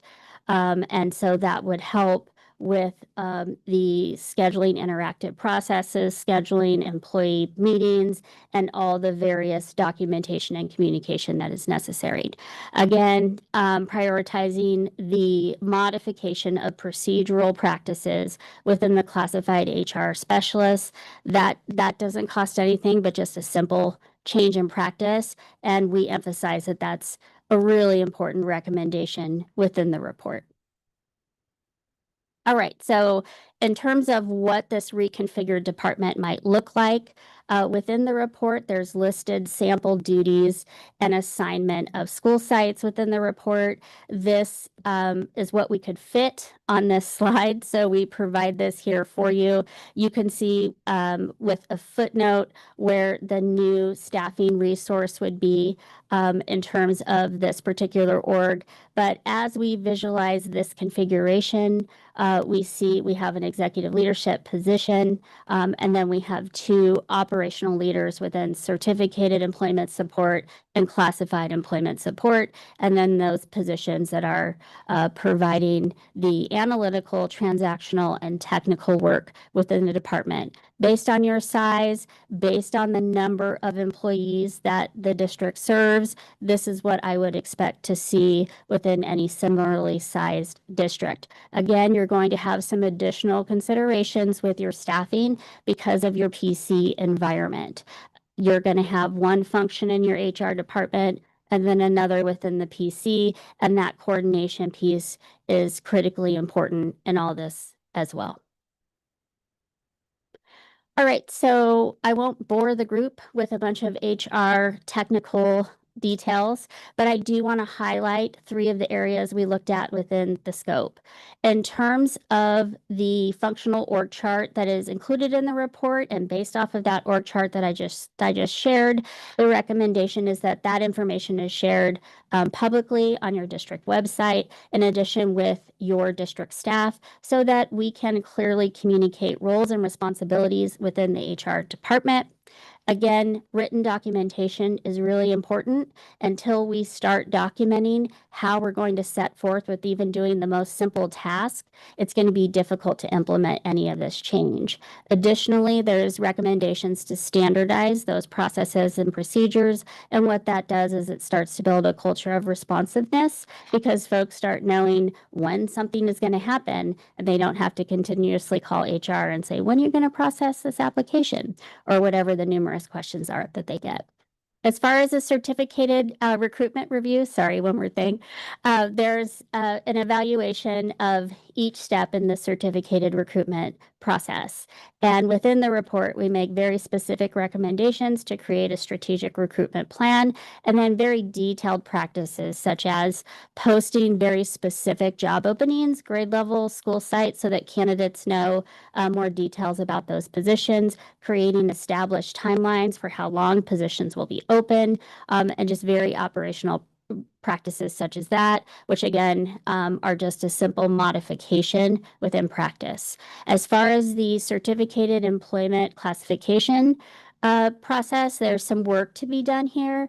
And this is where that director of HR position would be critically important. We should have a position of authority determining what our employee classifications are prior to posting those vacancies and announcing opportunities. And again, this is more of a legal compliance issue. So there's details in terms of how to move forward with that.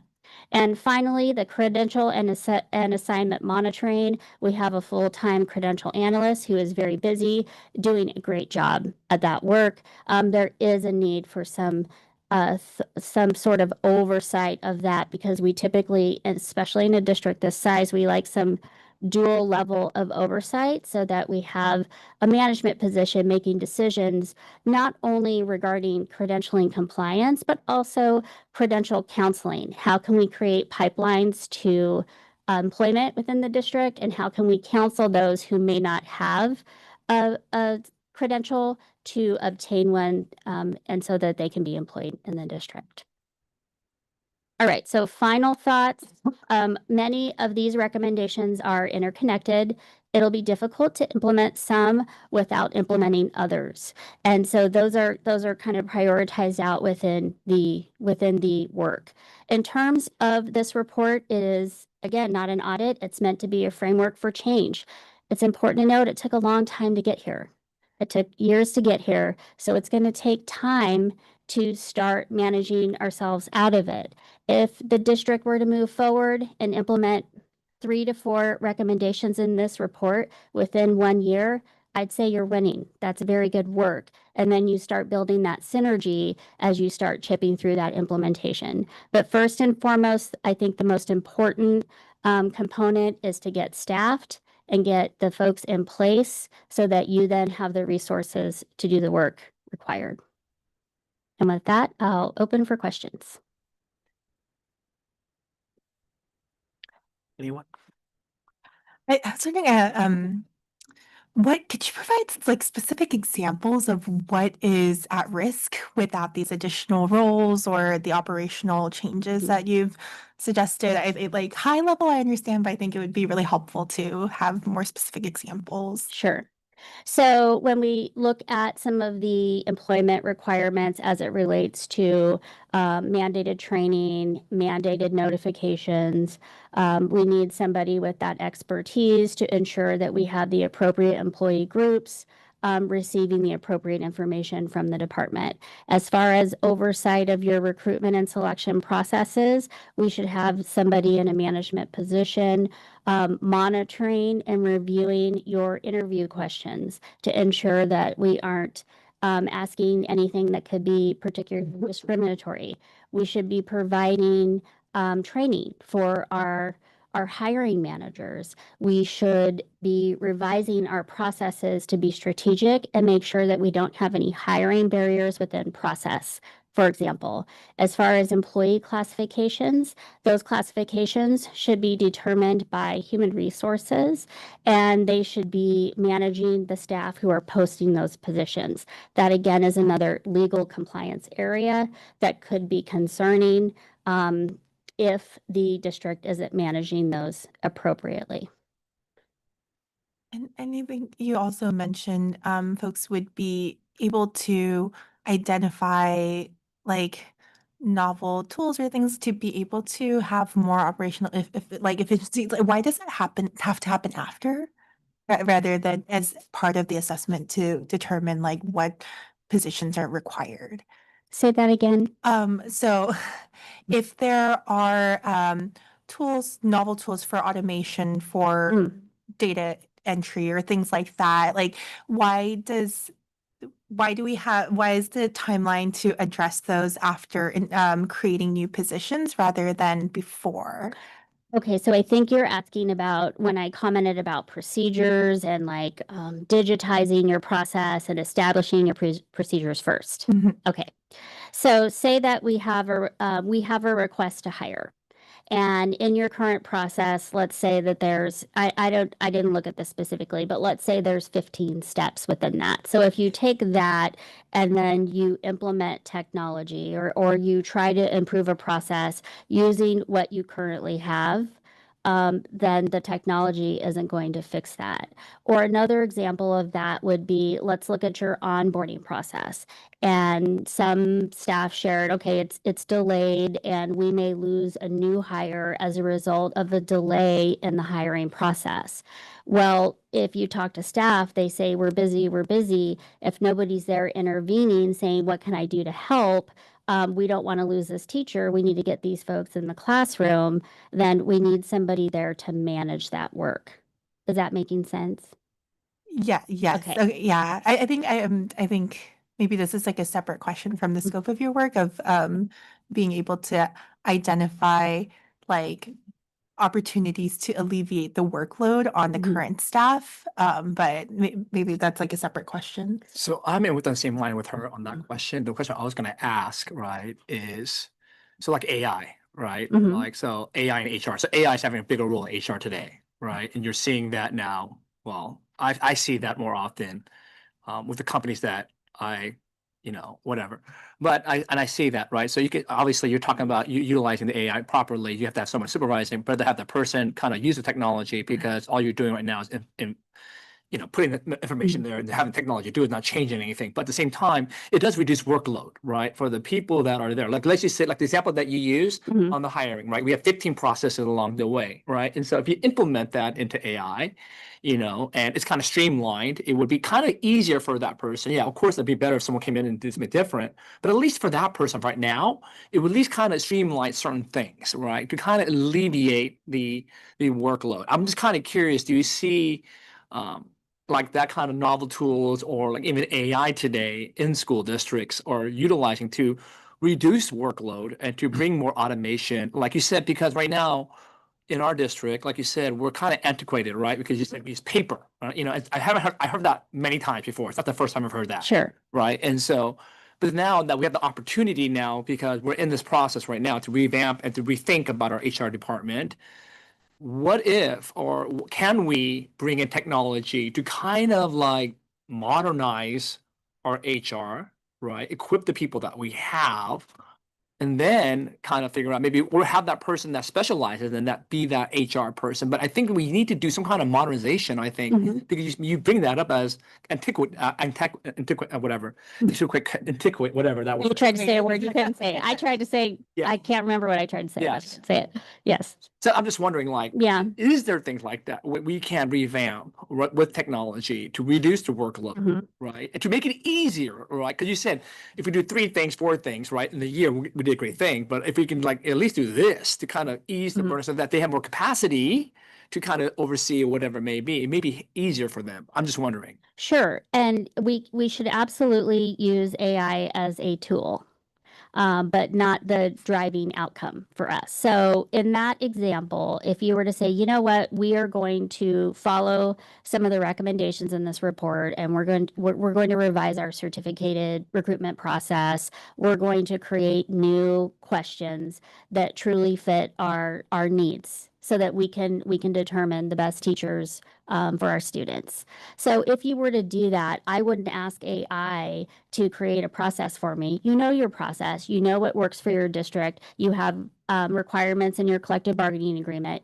You might ask about legal requirements for interviews. And then you might ask AI to help you create interview questions. And so within that, what I would recommend, and what's recommended in the report, is you create an interview bank, a bank of questions for your various positions within your district, for all positions within your district, that is monitored by your directors of HR. And what are they looking at? They're making sure I'm not asking people where they live, where their families are, all those questions that can come out in an interview. So you can do things like that. You can ask AI what's a good process for reference checking, and what kind of questions can we ask legally. You could do that and then modify them to fit your district.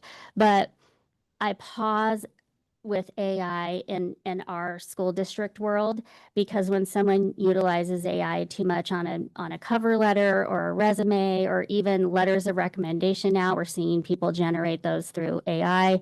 It doesn't translate well, and you can kind of pick it out. So I think utilizing AI as a tool, but not driving the outcome would be my Right, advice. that's what I'm saying, but trying to figure out how we can utilize that, right? Because here's a question I ask is that, can we do those 3 or 4 things without a senior director? With a director, Without a director? you'll struggle. Like, I don't can think that you can we- what do could. you think? Can we get it done without a director? I think that's what she's asking in the sense, like, what are we losing? Like, if we don't get these things, what are we losing out? The question I can just straight up ask, can we do those 3 or 4 things, like you said, recommendations, without having a director? I think you would struggle to do that. When it comes to what's the functions within your department. So when I look at a department, I create a list of all of the responsibilities in the HR department, top to bottom. What are all the things? All those things require an assignment of work. And some of them, like employee leave, for example, requires a tri-level assignment of work. Data entry, analytical tracking, documenting long-term leave, oversight and approval of leave. 3 people within that. Right now, you don't have that. You don't have staffing to assign it in that configuration. In a smaller district, we may see one person taking care of 1, 2, and 3 because they're supporting 500 employees total.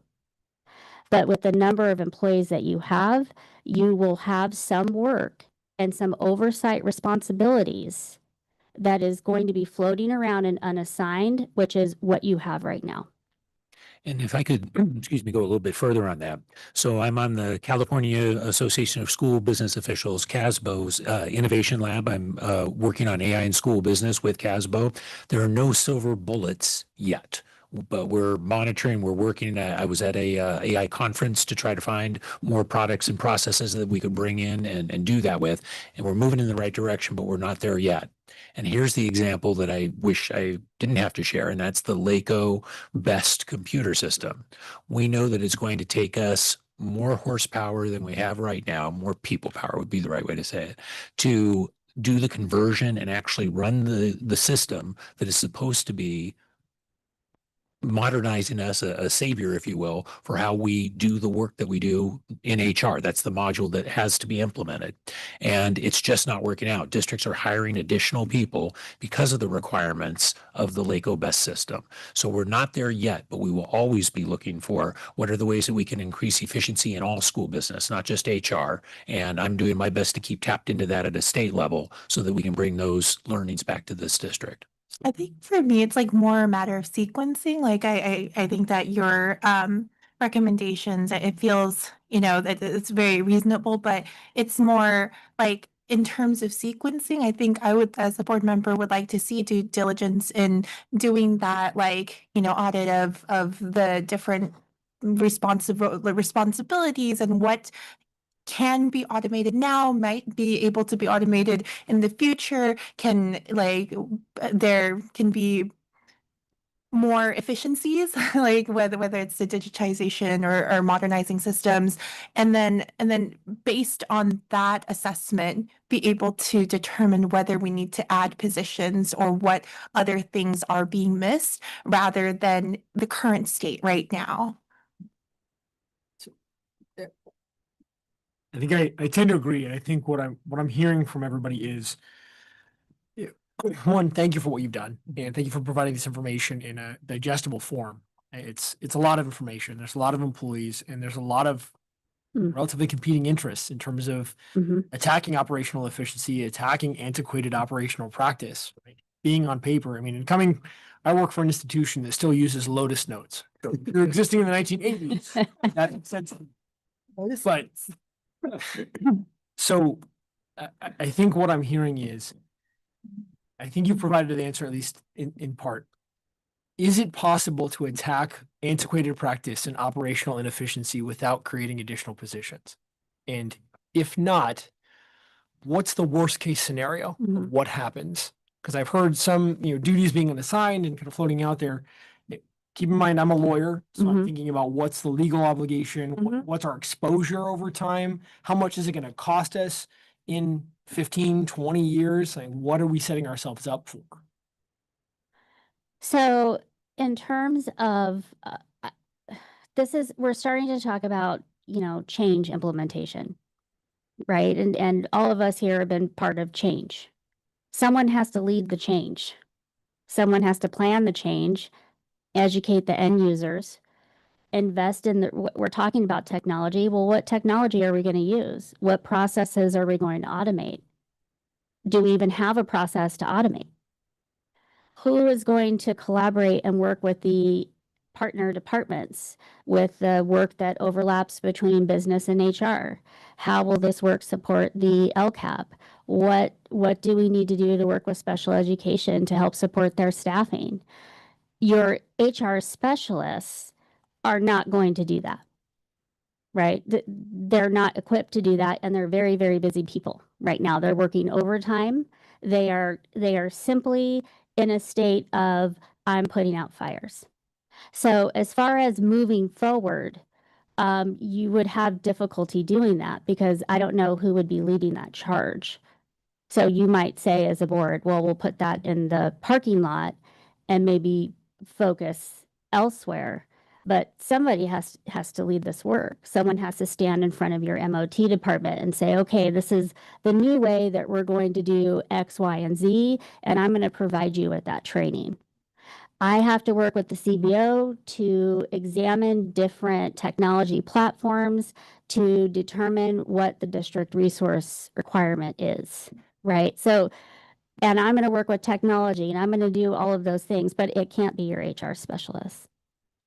Is it possible to satisfy that task with some outside vendor, right? So you have someone saying, here's a new technology, we're training everybody on it. And then from financial perspective, what's the cost of that versus having a position that's dedicated to that in addition to whatever the managerial responsibilities you've discussed?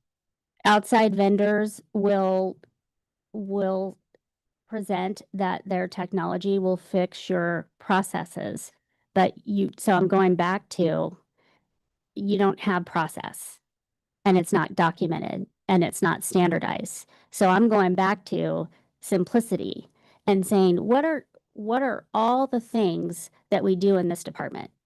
What are they? Okay, let's create a list. Okay, do we all know how to do this? Do our principals know how to get XYZ? Do people know who to contact? I would start there before I started thinking about any technology, AI, anything like that. I would start fundamentally. And do your staff, who half of them at the time of my visit were in a substitute role. So a substitute isn't on board to implement change. They're simply doing whatever instructions are left for them. So I just don't think without that guidance and leadership and resource, staffing resource, I just think you would have difficulty. So if the question is, well, what would we do? I'd say create a list of everything that happens in this department, and we got to set forth with creating department procedures. So regardless of the technological discussion, is that possible with a reallocation of responsibility, a reallocation of duties? Someone would have to lead that work and approve those processes and procedures and audit and check and make sure that they were created with legal compliance. Given that this is your work, can you give me, maybe it's not a fair question, but can you give me a time estimate of how many people hours that would take to accomplish? Right. So as someone who has implemented this work personally and had very similar struggles to what's been happening here, that is exactly how I started, because I, as the assistant superintendent, could not tell you what all of my staff were doing. I couldn't even tell you their work hours at the time. Okay. So just starting even from that moment and working with them one-on-one. What do you do? How does this align with your job description? Okay. Why are you doing those responsibilities? Oh, they came with me from my old job. Okay, well, let's get them back over here and let's figure this out. And then I sat down with them and said, okay, I'm going to ask all of you, because they all told me how busy they were. I'm going to ask all of you to create one procedure a week. Just all these procedures we've agreed that you do. I want you to create one process for me a week, and then I want you to route it to me. And I'm looking for redundancies in process. I'm monitoring for legal compliance. I'm approving, we're saving it. At the end of 6 months, we had 87 processes developed. And then as the HR leader, I'm meeting with administrators and principals, and I'm training them and informing them about our process. And then I'm working with payroll and business on position control, and then we're working on leaves. So it took us a year, but it is an ongoing process to implement. But as far as those roles and responsibilities, that was a 1-year project. So when you did that, were you utilizing the infrastructure like you're proposing now? Did you have directors in place, or did you have to create positions to satisfy your need? That's a long story, but I was doing 2 jobs at once for a year based on some interim assignments within the district, but I ended up having to reconfigure some of that staffing because it wasn't sustainable for more than that time. So yes, I did have to reconfigure the department with the board and superintendent's approval to make sure that I had us covered in terms of the work that we were required to do in HR. And then how long of a time span did you have once those have been implemented to see that in practice? And how efficient did it become? Oh, it was life-changing, and we did a lot of work with principals. They loved it. We put principals on our work groups. We did a lot of work in this, and it was ongoing and it was time-consuming, but it had immediate impacts where I started a school year with 115 certificated classroom teacher vacancies on the first day of school, and I had to report that to the board. So I would say I have to work on this recruitment project like my job depends on it, right? It's HR's job to provide staffing resources, and if I'm not doing that, what am I doing? So I focused there, and we made that better. Did we make that perfect? No, but by year 2, we were at 35 vacancies, and then we were dropping to 15, and we were showing that progress. So yes, I can say immediate results. And then how does this affect the creation of these positions? How does it affect, the classroom teacher? You mean adding? What's the benefit for the individual staff position? So how does that translate to the people that are part of the HR? So in terms of human resources is a support department. It exists to support employees who serve kids, period. So it is not your teacher's job to know how to fill out a form or how to complete a credential application or how to apply for a transfer or something like that. So when you have an HR department that has a culture of service and responsiveness, and your staff are looking to them and trusting them, and you're providing a high level of customer service because you have the resources necessary to do so, then that ripples around your entire district.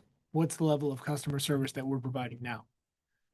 Well, I'd say there's some opportunities within communication practices and just the very simplistic. And I know, we probably didn't pay too much attention to it in the beginning, but I said communicating the roles and responsibilities, simply knowing who to contact when you need help, right? You're busy, you're teaching, and you need help, your paycheck's wrong. Or you had professional growth that you wanted to submit and you don't know who to contact.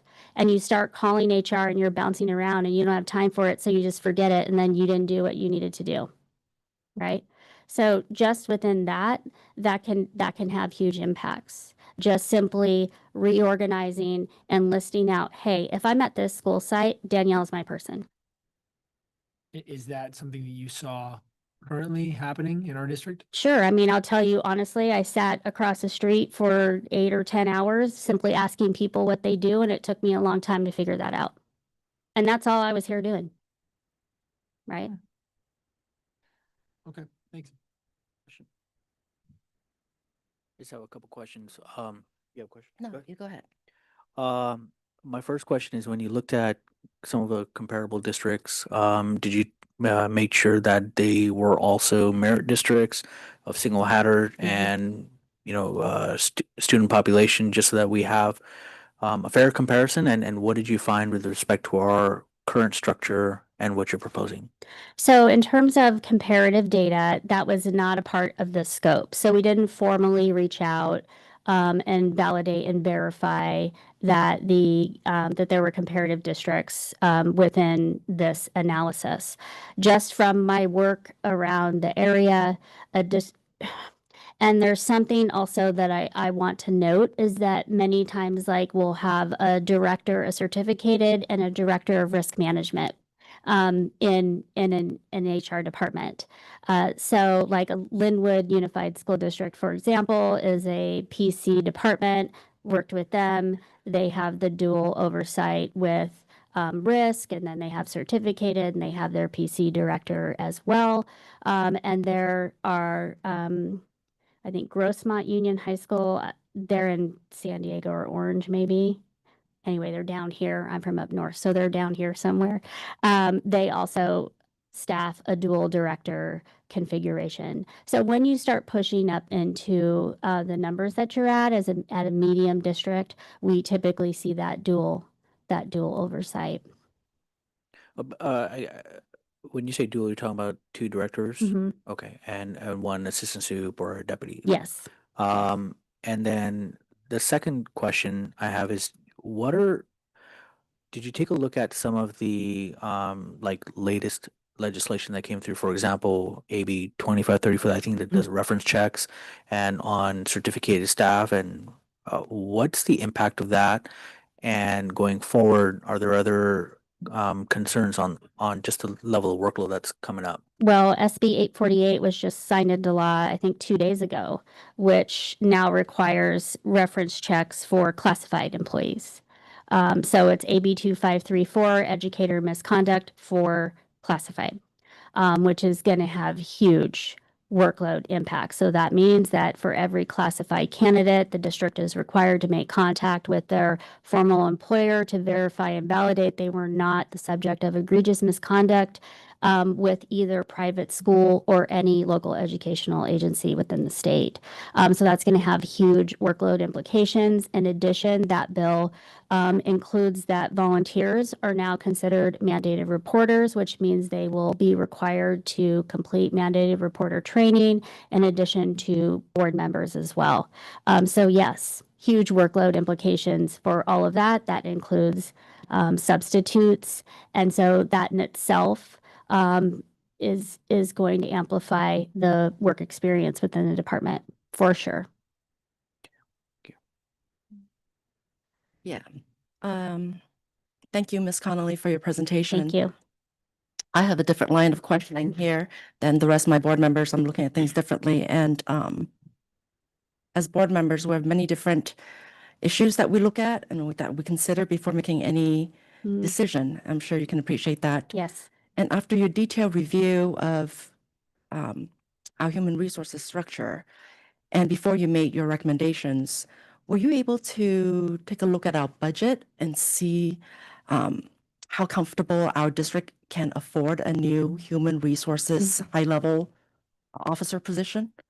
I will, as an HR lady, I will always defer to Dr. Butler about the budget, but I will say this. I am very cautious and careful prior to making any recommendation regarding staffing. I believe in school districts, and I see it. We resolve problems through people. And what I mean by that is if we have a problem, we resolve it through adding a position instead of addressing root cause, which might be something else. So it's more along the lines of what is the problem that we're really trying to resolve here with this recommendation. I do not make the recommendation lightly. I understand the budget implications. I've sat through the beginning of your board meeting. I understand how this is a pressurized environment for this. I truly do not make this recommendation unless I feel you will have difficulty moving onward and forward without it. As far as the budget, there is an existing management position in position control that I did not study the budget and I did not study position control to that level. And I can defer to Dr. Butler on that. Happy to take that one. So just in terms of workload, you've just brought up the AB 2534 and AB 848 that are going to vastly increase the work of HR to both verify for people who are employing here, who want to work here, and for our former employees who are working elsewhere. We have to do it both directions. We have the LACO BEST project coming in that will take more time, as demonstrated by all the districts that have already gone ahead of us in that implementation.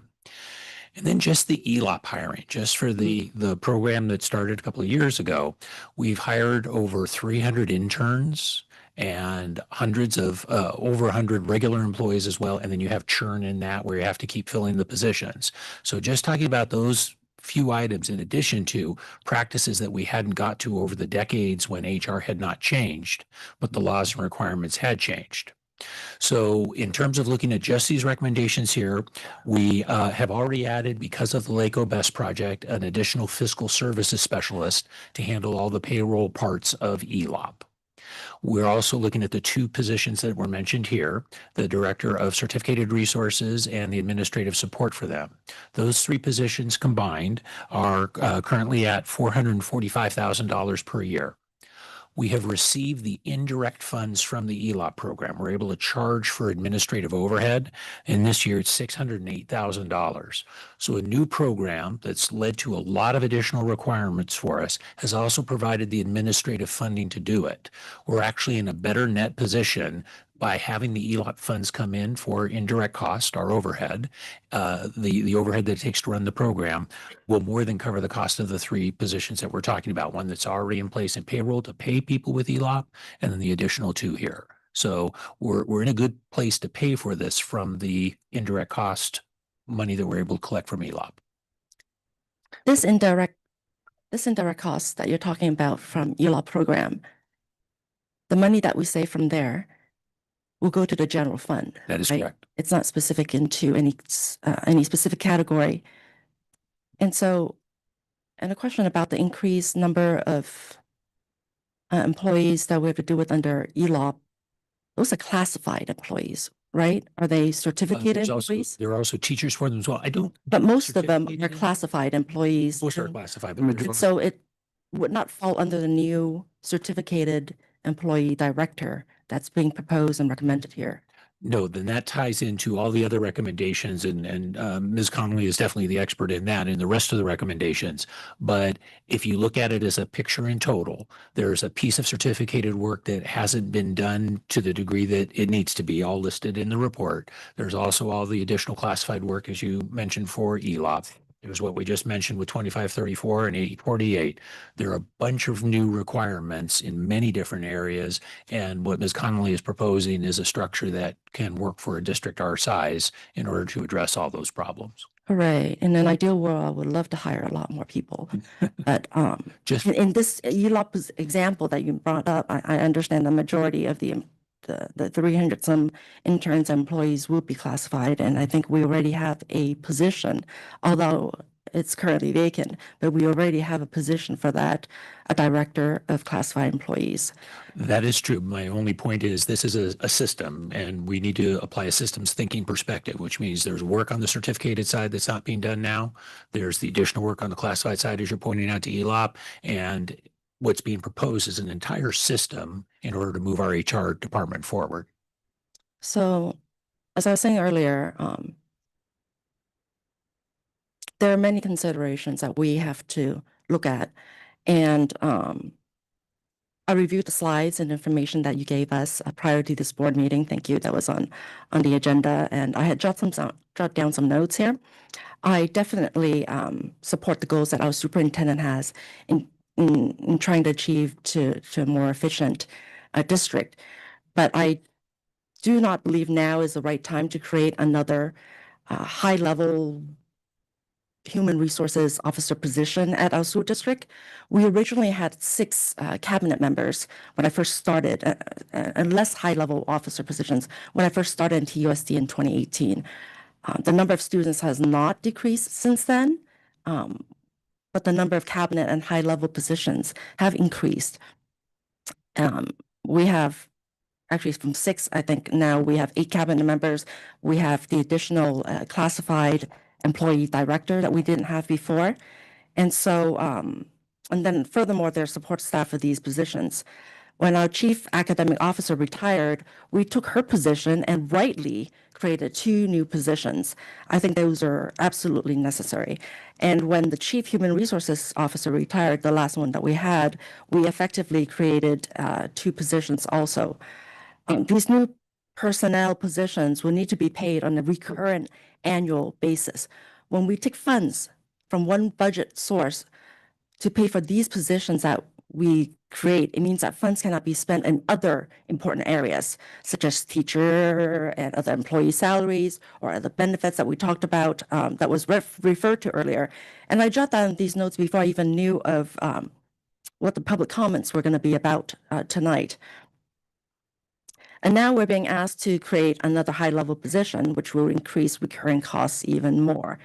And in particular, I feel like we're asked to create a third high-level position in human resources when the work has previously been done by one person.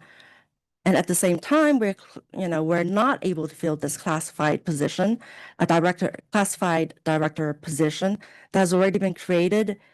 And maybe we should first focus on filling that classified position first and see what we need to do to get that done. I also believe that that we got to be concerned about our budget cuts at the federal and the budget deficits at the state level that's coming. The federal administration has already said that they've slashed hundreds of millions of dollars in education funding. They started to dismantle a federal Department of Education. They proposed a 15% budget cut in education funding for next year. And at state level, the Legislative Analyst Office has also projected multi-year state deficits of between $10 to $20 billion for the next few years. And those are some of the considerations that we have to look at, some of the factors before creating another new position with recurring costs. So I believe that it would be better if we can see how the new position, the hiring of a new classified director will impact our district operation. And then before reviewing the request for a third position in personnel department, we might want to look at and see how the budget is going to be like. We should look at more and see how when the outlook becomes more certain. So I will actually be voting no on the proposal of this recommendation here at this time. Thank you. Any other comments?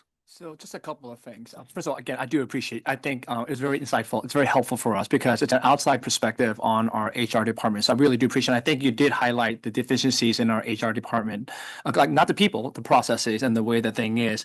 I'm just kind of curious, like if I were to ask you, like from 1 to 10, 1 is horrible, 10 is excellent. Give me a number, kind of just processes. I'm just kind of just not to put you on the spot, but just asking you just a quick question. Because you're the expert here, so I just want to see what your perspective on it, because it seems like there is some serious deficiencies in our processes. Yeah. Is this on? Yeah, I was hoping my microphone died, right? No, I've seen a lot of HR departments. I've worked in dysfunctional HR departments myself. I didn't rate this HR department. It's not the worst that I've ever seen. Okay. And you have a team of people who want to do better. I was invited here because they want this work. They want to do this. You have a willing team, and these are good people, long-standing employees that would love the opportunity to improve. And so I didn't rate them, but I had a lot of fun being here. Everyone's very welcoming. I appreciate these very thoughtful questions. These are big decisions to make. I appreciate the attention that's been done to consider these recommendations, because the truth of the matter is this HR department is a very important function within your district. And so I didn't rate them, but I'll tell you they're not the worst. Okay, so just to follow up on your comment, Dr. Butler, is that I get that we have the indirect costs. We have $600,000, but that's still $600,000 we're taking away that we can do with other money on other things, right? No matter how you look at it, I get it. We can pay for it, but at the same time, that $600,000 can go to, like Board Member Lou said, to our teachers, right? That's the issue, right? We have an issue today where the people came and they, always spoke up, right? And so it's a big concern, 600,000. I'm wondering, like, let's say we take that 600,000, let's say we try to use 200,000, try to automate things or use tools or try to discover new tools or whatever we can, just for the time being, until we kind of like identify and kind of like she was mentioning that identify, like what is it that we want? What is the things that we need to do? And like kind of identify rather than just throwing a person into this and saying, here, just take care of it.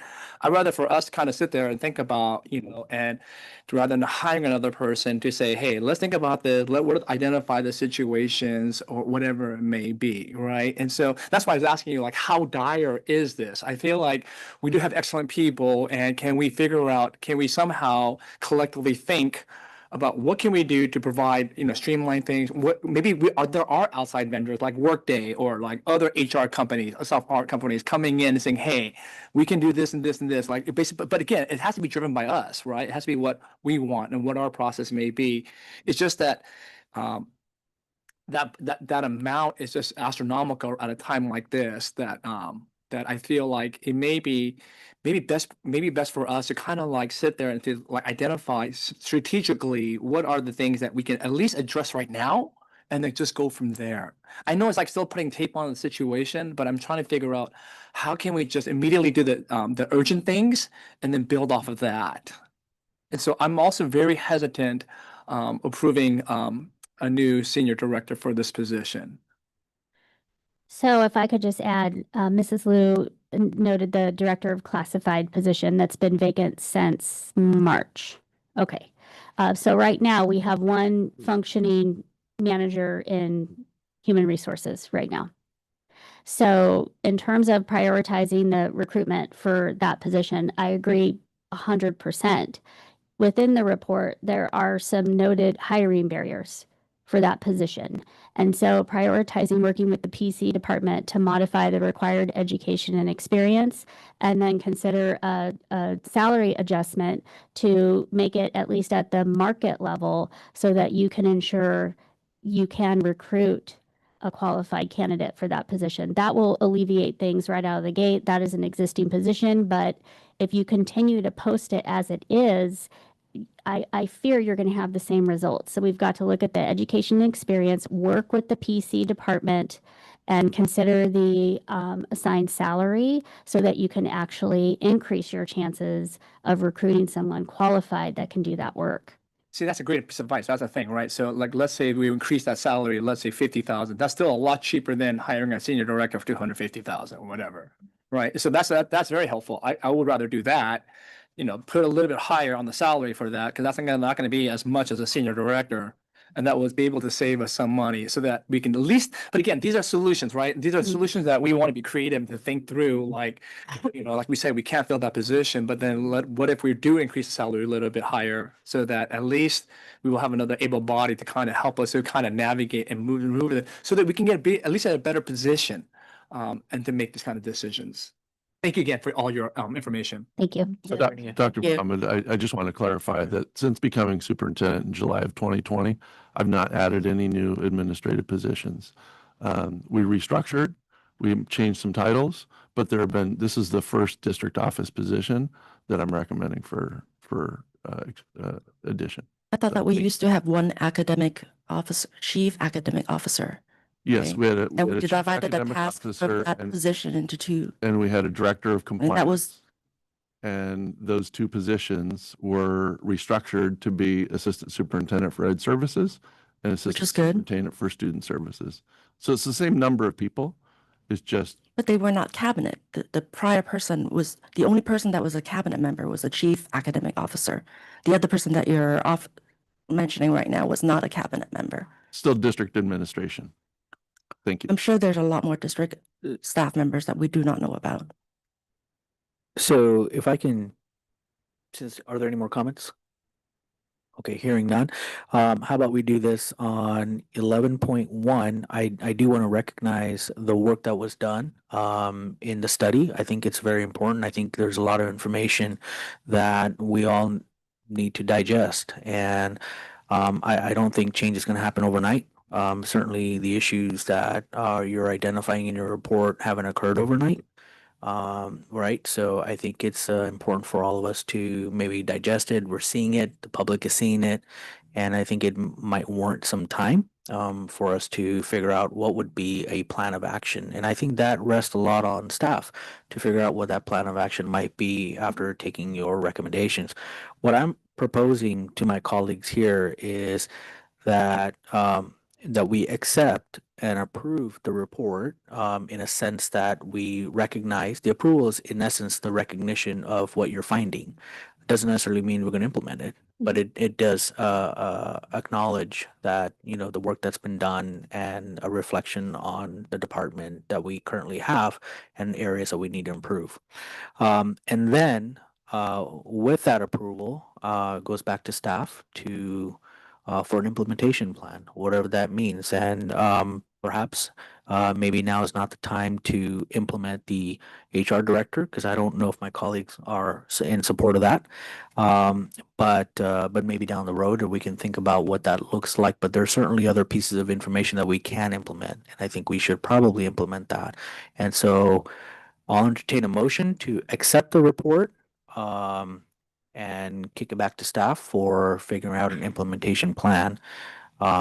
Is that fair? So, go ahead. Do you have a comment or?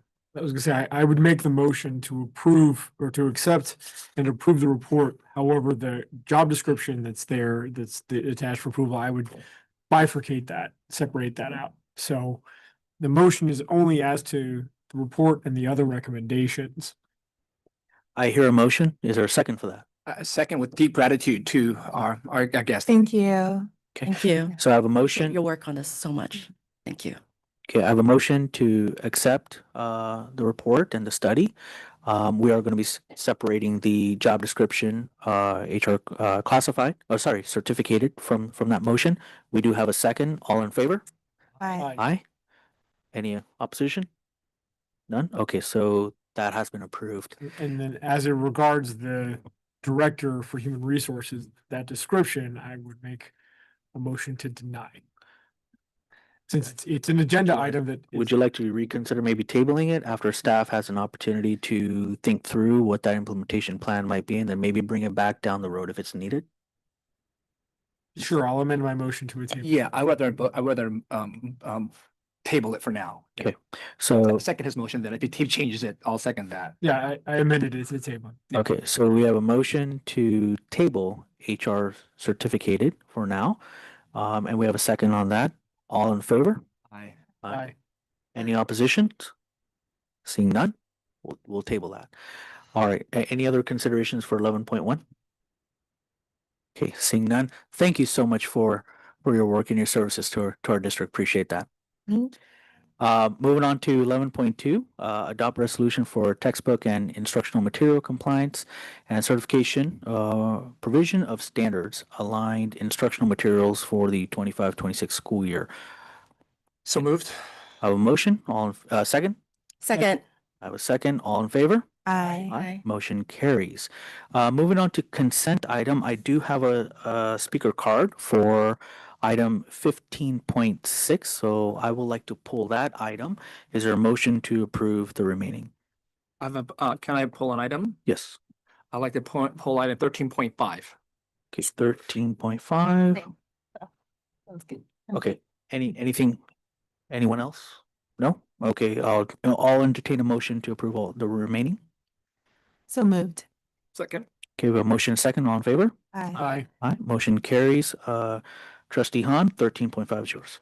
So 13.5 is a resolution that we will be able to partner with USC Roster School of Education to create a special cohort for teachers who are aspiring to be administrators within our district. I'm really for the idea of this idea. I think it's a great idea. I think that we are encouraging our teachers to kind of achieve to a higher level and to kind of get to that next standard. I think in light of everything that's going on, it's hard for me to justify the cost. And as much as I want to support it, and kind of advocated. I mean, I'm going to definitely leave it to the will of the board here. It's just hard right now. I think that's the issue for me. It's just I think it's a great idea. I think it's creative. I think we need it. It's just, is this the right time in light of especially what we've heard today from the teachers? And I think that we have to be cognizant of this, right? And I think that it might be more prudent for us to at least maybe delay it 4 years, see how the budget comes out from California this year. I think it's going to be actually pretty good. I think with capital gains tax revenue, it's going to be pretty good. So, but I think right now, in light of what we're trying to do, I think it might be better for us to delay it rather than implementing it now. And that's my concern about this item. Because again, I'm for the idea. It's a great idea. It's just that right now, I'm not sure this is the right time for us to implement it in light of we just raise healthcare costs, and then we're going to spend $175,000 to help our teachers. Again, I'm divided on this. It's just a hard thing, but I would love to have conversation with the board here because it's an agenda item. I would love to hear what my fellow board members have to say about it, just so that we at least can have a dialogue about this without just going forward and just ramming it through. And so I'm kind of curious to see what you guys think. I think that anytime that we can help mentor someone that wants an opportunity to, and I don't look at it as acting at a higher level, I look at it as a different opportunity, right? Because we're all trying to do the same job of helping students and helping kids, right? And having them achieve at a higher level.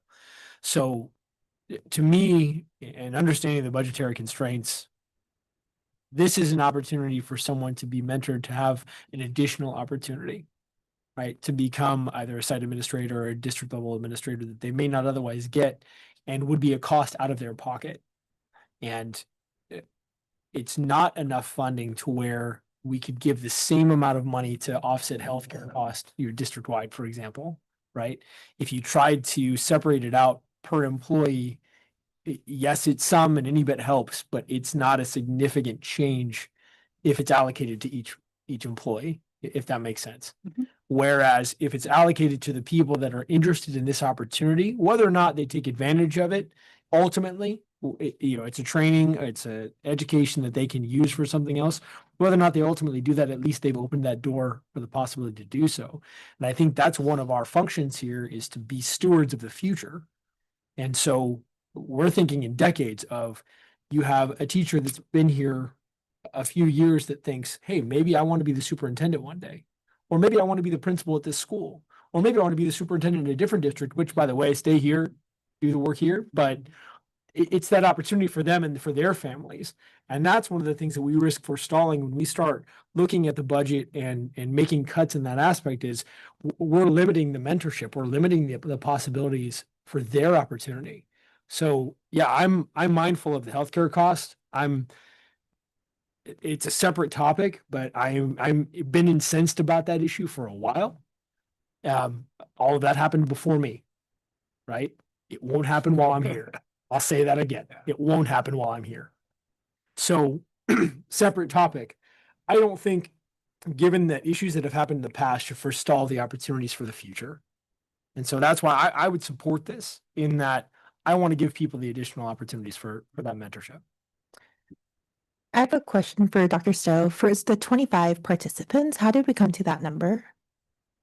That is the cohort size that USC somewhere between 20 and 25 is their cohort size for faculty ratio. Is there like a reason that we went to the upper limit there? I'm just like wondering if it's about cost, it's a pilot program, maybe starting smaller and then seeing how the experience is, and then like scaling up if it is, if we are finding a lot of value from it, versus starting with like a higher We need number. to ensure a 20. Mhm. And so that range of 20 to 25 is a max of 25. Mhm. Would you like be more open to it if it were 20 instead of 25? Again, I'm not against the idea. Oh, yeah. I love the idea. It's just that, obviously, because this program is also a one time. It's not a continual thing. It's a one time. And these are one-time funds Yeah, it's a for one-time professional development that have been set aside for this. Right, that's why it's a one-time fund. That's why I'm not like, hard like against it. But again, I'm just trying to be sensitive in light of all that's been going. That's why I kind of want to have a dialogue to hear, because I haven't been able to ask you guys what you guys thought about the situation. Because again, I think it's a great idea. Don't get me wrong. I think it's a very helpful idea. I just felt like it'd be a good opportunity for us to discuss it in public, just so the public is aware that we're considering everything. We don't want this to be just like we didn't think it through, but that way they can hear us, the kind of dialogue about what we think, just so that we're all on the same page on this issue. Because I just wanted to make sure that we're all comfortable with this. Because again, we have to explain about why we did this too. So that's why I wanted to hear from my other colleagues about this. I totally agree that this is a great program, but I'm not comfortable with approving it right now because of the budget uncertainty that I've been reading about from the federal and the state level. And so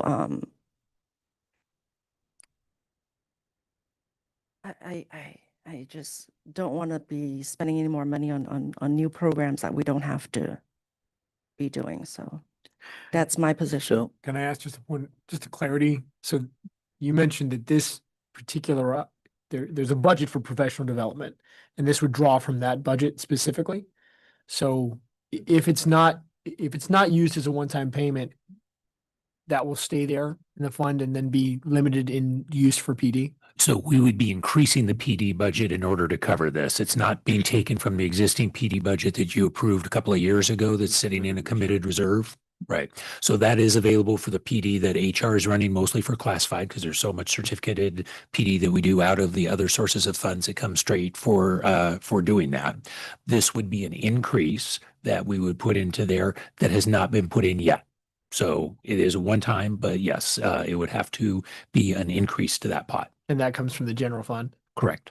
I'm sorry. Just one more question. And it's up to 25. So if 3 people apply. The program doesn't go. We have to have 20. We have to have 20. We have to have 20. Yeah, I understand. See, but again, that's the thing, right? So it's not even part of our budget, and you're asking us to put 175,000, right? So that's the thing, right? It's not even, we didn't even budget this. This is why I kind of wanted to bring this up, right? Because again, you're asking us to allocate resources that were not budgeted, and that's why it's a very difficult thing for me. So that's why I just wanted to hear what you guys have to say. I would say I support it. I think that if we were to do 20 instead of 25 and say 50,000, or is that right? No, sorry if I sorry. But if we were to, whatever the smaller, whatever USC's cohort size, the smaller size would be, I'd be comfortable with it. I think as a young professional, one of the very important thing is that your workplace or organization provides opportunities and supports career growth. And we had something similar in the past, and this is a much more professional, and I think that it can improve the well-being of all employees as well, to have leaders who are trained well and are familiar with the workplace. And so we don't know how it'll go. Maybe we won't get enough applicants or anything, but I would want to try. All right. Any other comments? I do agree with Ms. Park and Mr. Zugelbaum that I think it's a program that utilizes one-time dollars we can always pull back if needed. And I think it's a program that we should try, affording opportunity for a segment of our population in our schools, in our district. We provide classified credentialing program, we provide teacher residency program, we provide other professional opportunities, and I think it's another form of providing professional opportunities and creating a structure for future leaders to serve our district. And Joe, we need to make one comment. Dr. Stowe is correct that we did increase the budget at unaudited actuals, so it is sitting in the committed reserve right now. I got my timing messed up in my head, but it is one time. It doesn't, as you were saying before, it doesn't have to be used for this purpose, but we did increase it at unaudited actuals. It's part of our committed reserve right now. Reserves, yep. We went up by 241,000, which was a spend down of a little bit that was used on professional development, and we were trying to budget for 2 cohorts on this. Okay, so I'm okay with it. And if the data doesn't support it, we don't get the signups. Obviously, it's a no-go. And if it's after trying the program out and we don't like it, we can always pull back. We don't have to do it. We're not committed ongoing. Is that correct? Correct. Okay, so I don't see any harm from my side. I would be in favor of supporting 13.5.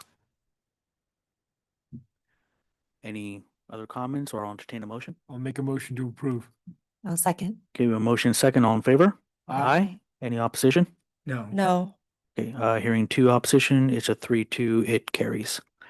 Moving on to 15.6, I do have a pink card, and it's with Miss Cindy Scotto and Nico Pietrantonio. Did I get that? I'm You sorry. said it perfect. Thank you so much. Former Mayor Frank Scotto and his wife Cindy Scotto unfortunately had to leave. They have to catch a plane to Spain tomorrow, so I told them that I'd be happy to speak on this. My name is Nico Pietrantonio. I'm an HR technician with the Civil Service Division at the City of Torrance. Really appreciate the opportunity to speak with all of you today. This is my first school board meeting, so this was a really fun one to get to come in and see the process. Made you sit till the end too. You're welcome. But no, we appreciate all of you. So like I said, I'm here on behalf of the City of Torrance.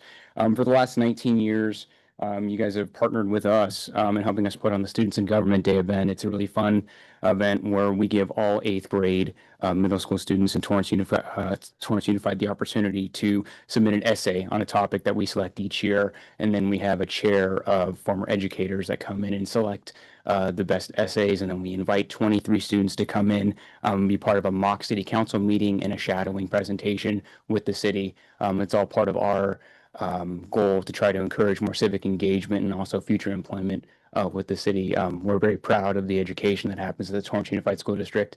We want to try to encourage as many of these students to come and work with us someday as we can. So this year, the essay topic we're very excited about is going to be that the City of Torrance encourages us all to be involved in our community. What long-term volunteer program would you develop for 8th graders to participate in to make our city a better place to live, work, and play? We're going to invite every one of our 8th grade students to answer that prompt, and then that'll be our review process. I also wanted to take a moment just to thank you for 19 years of cooperation and collaboration with us. We're very excited that this is going to be our 20th year. This program has been very special to former Mayor Frank Scotto and his wife. It's really something that they came up with during their tenure. And one of the things we're very excited about is we're going to be inviting all of our former alumni that have gone through the program to come back and view it for this year. We'd also like to invite all of you to join. I know it's a little bit of a long night, but we'd love for you to be there. So before you guys decide whether you'd like to approve it, hopefully you'll make it 20 years. I'm here to answer any questions that you might have about the program. Motion to approve. On that feel-good note, seconded. A motion second. All in favor? Aye. Motion carries. Thank you so much. everybody. Thank you. Okay, I believe that's the end of the consent item. We'll go down to information. We have board calendar, Williams report. Okay, item 20.1, Laxta and Trustee Lou.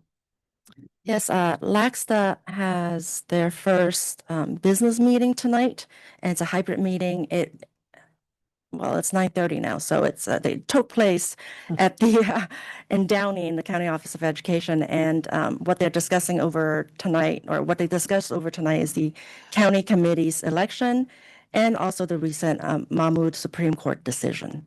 And that's my report for Laxta, the LA County School Trustees Association. Thank you, Trustee Lou. Next, 20.2, SoCal Rock. We have our meeting next week, so I'll report next time. Okay. And moving on to 20.3, other comments on the board. Start from my left. Trustee Park. Thank you for excusing my absence throughout the last meeting. Motion to consider. And yeah, I'm good. Thank you. Okay. All right. So first of all, I think most importantly right now, I want to express my heart and my prayers are with the teachers that were affected at the Switzer Learning Center today. That's absolutely tragic. It's very personal and real because we are board members of our district, and we're praying for the healing of all the teachers that were affected, the 3 teachers. I know two were hospitalized, one was not. But our hearts are with that whole school. Just tragic, and for that student's family and for that student. And this is a reminder of what our teachers go through, what they do on a regular basis. You don't know what these kids will come up with. You don't know what will happen. And it's just a tragic story. And it's so real. It's right here. And so it's a special ed school. And, but again, our hearts are with you. We're praying for you. And whatever you need, please, we'll love to help in any way. And so again, I want to express my heart and just prayers for all the people that were affected. Second thing I want to express today is that I'm glad that thing passed. The educators, the USC roster. Again, it was not like as if I didn't want it. It's just hard. And so I'm glad, and I hope that a lot of teachers do sign up. We really want a lot of future administrators, especially homegrown administrators, that will really benefit. And I think, as my fellow board member Zickelbaum was mentioning, that we're investing in you, and I think it's going to be a great thing. I know that may sound hollow because I didn't vote for it, but at the same time, my heart, I was conflicted because of the fact that I'm trying to be wary about all that we're trying to do, and that's why the last thing I just want to say is for all the teachers that came today, all the SEIU people that were here today, thank you for coming and expressing. I do feel your pain. And I think that that's what we want you to know, is that we hear you and that we see you. And we're very cognizant. And I'll tell you right now is that we're doing all that we can to try to find a solution to this. And we're affected too. Today, I actually had to go to HR and pay $40 for my insurance today because I literally have to, because I can't, it doesn't cover anymore, right? And so we're all affected. It's not like we're not apart from you either. Some of us actually are part of it too. So, and it's real. And I think with inflation and now with higher healthcare costs, it is a burden. And I'm trying to figure out how can we ease that burden and try to kind of find solutions. So I'm going to work hard to come with solutions and ideas, maybe outside the box or whatever. But again, these are issues that we feel like we need to address, and we're going to do all that we can to address. So thank you for coming and sharing and telling us your heart as well. Thank you so much. Trustee Liu? Yes, I also want to send my thoughts and prayers to the victims of Schweitzer Center today. Schweitzer for those who don't know, Schweitzer Center is a long-established special education school located right here in the city of Torrance, and it's not part of the Torrance Unified School District, but of course there are many devoted educators there, just like our district here, and so I hope that their community can heal from this, and that's what I wanted to say about Schweitzer, but you said it much better than I have, Trustee, on exactly how I feel. Since I have the duty of recognizing classified employees at every board meeting, here are the ones that we want to especially thank for their public service. So for the classified employees who have completed 10 years of accredited service, we have Katina Calhorn from West High School, Tanisha Dawson from Transportation Department, David Herring from Building Services, and Carlota Lewis from Victor Elementary School. For those who have completed 15 years of accredited service, we have Jessica Gonzalez from Fiscal Services Department, Joanne Cato from Torrance High School, Ian Kempton from Maintenance and Operations and Facilities, Kyle Masuyama from Lynn Middle School, from Bertland Middle School, Debbie McPartland from Towers Elementary School, Deborah Ryan from North High School, Lupe Staden from Hickory Elementary School. And then we have one special 20-year special anniversary of credit service from Ann Kwong from Griffith Adult Center. And that's it for the special 5-year increments of accredited service. That's it from my report. Thank you so much, Trustee Liu. Trustee Zickelbaum? Thank you. Yeah, I share in the sentiments for the Switzer Learning Center. Schweitzer? What's that? No, I'm sorry. Schweitzer. Yeah. So isn't that what I said? Switzer. Yeah. Okay. Yeah. It doesn't matter. Yeah, Sorry. I thought I said that, but yeah, No. Switzer Learning Center. But it's the same feeling that I have every time that there's violence in a school. And it's a headline that we read far too often. Whether it comes from a student or a staff member, or it comes from someone on the outside, it is the foremost fear in my mind when I drop my kids off at school. It's the foremost fear in my mind when I pick my kids up at school. I spend far too long thinking about it. We've had conversations about school safety. We've had conversations about that. And there's no justification for any kind of violence on the school campus, just flat out. So my thoughts are with them. And my thoughts are with the people that spoke here today. I've got young children. I'm contemplating healthcare constantly and what that means. So, like I said in a comment about a different item, frankly, without putting too much gilding on it, I'm pissed. I'm upset about the healthcare cost. I'm upset about the increased cost. And there's nothing that I could have done about it prior to this because I wasn't in this position. So, knowing a little bit more how it works, I am creeping up on 1 year in this position. Stuff like that won't happen again for me. At least in terms of being involved in the conversation and that. Last week was Yom Kippur. And for me, it's the Day of Atonement, but it's also a day of reminding that there are people that in this world that have a life worse than yours. And that we're supposed to be here to do better. So I will challenge everybody that before the next meeting, take some time to consider how you can make the world better for someone else. And with that, I wish everybody well and health and, prosperity. Thank you. Can I share one more thing? Sure. I want to give a shout out to our HR team. So all that we heard today, thank you for all that you do. I want to make that clear. It's not the person's, it's the way that what's going on right now. I know it's crazy, but shout out to all you guys. You guys are doing a great job. Keep it up. And we just want to appreciate you. So I want to make sure that we recognize you as well. Thank you so much. Thank you to everyone for your comments. Thank you to those who were in attendance today and sharing your thoughts and feedback to us. As you can see, every decision that we make, we do think about it. We ask questions, we reflect on it, and they're tough decisions. But we have to make them, and so hopefully, we've tried to articulate our views on some of them. So I appreciate my colleagues for your work on that. Next on the agenda item is item 21.1, and that's an adjournment in memory of retired teacher Margaret Harrell and retired teacher Bonnie Zurest. I'll entertain a motion. So moved. Do I have a motion? Do I have a second? Second. Second, all in favor? Aye. All right, meeting adjourned. Thank you, everyone. Have a good night. Thank you.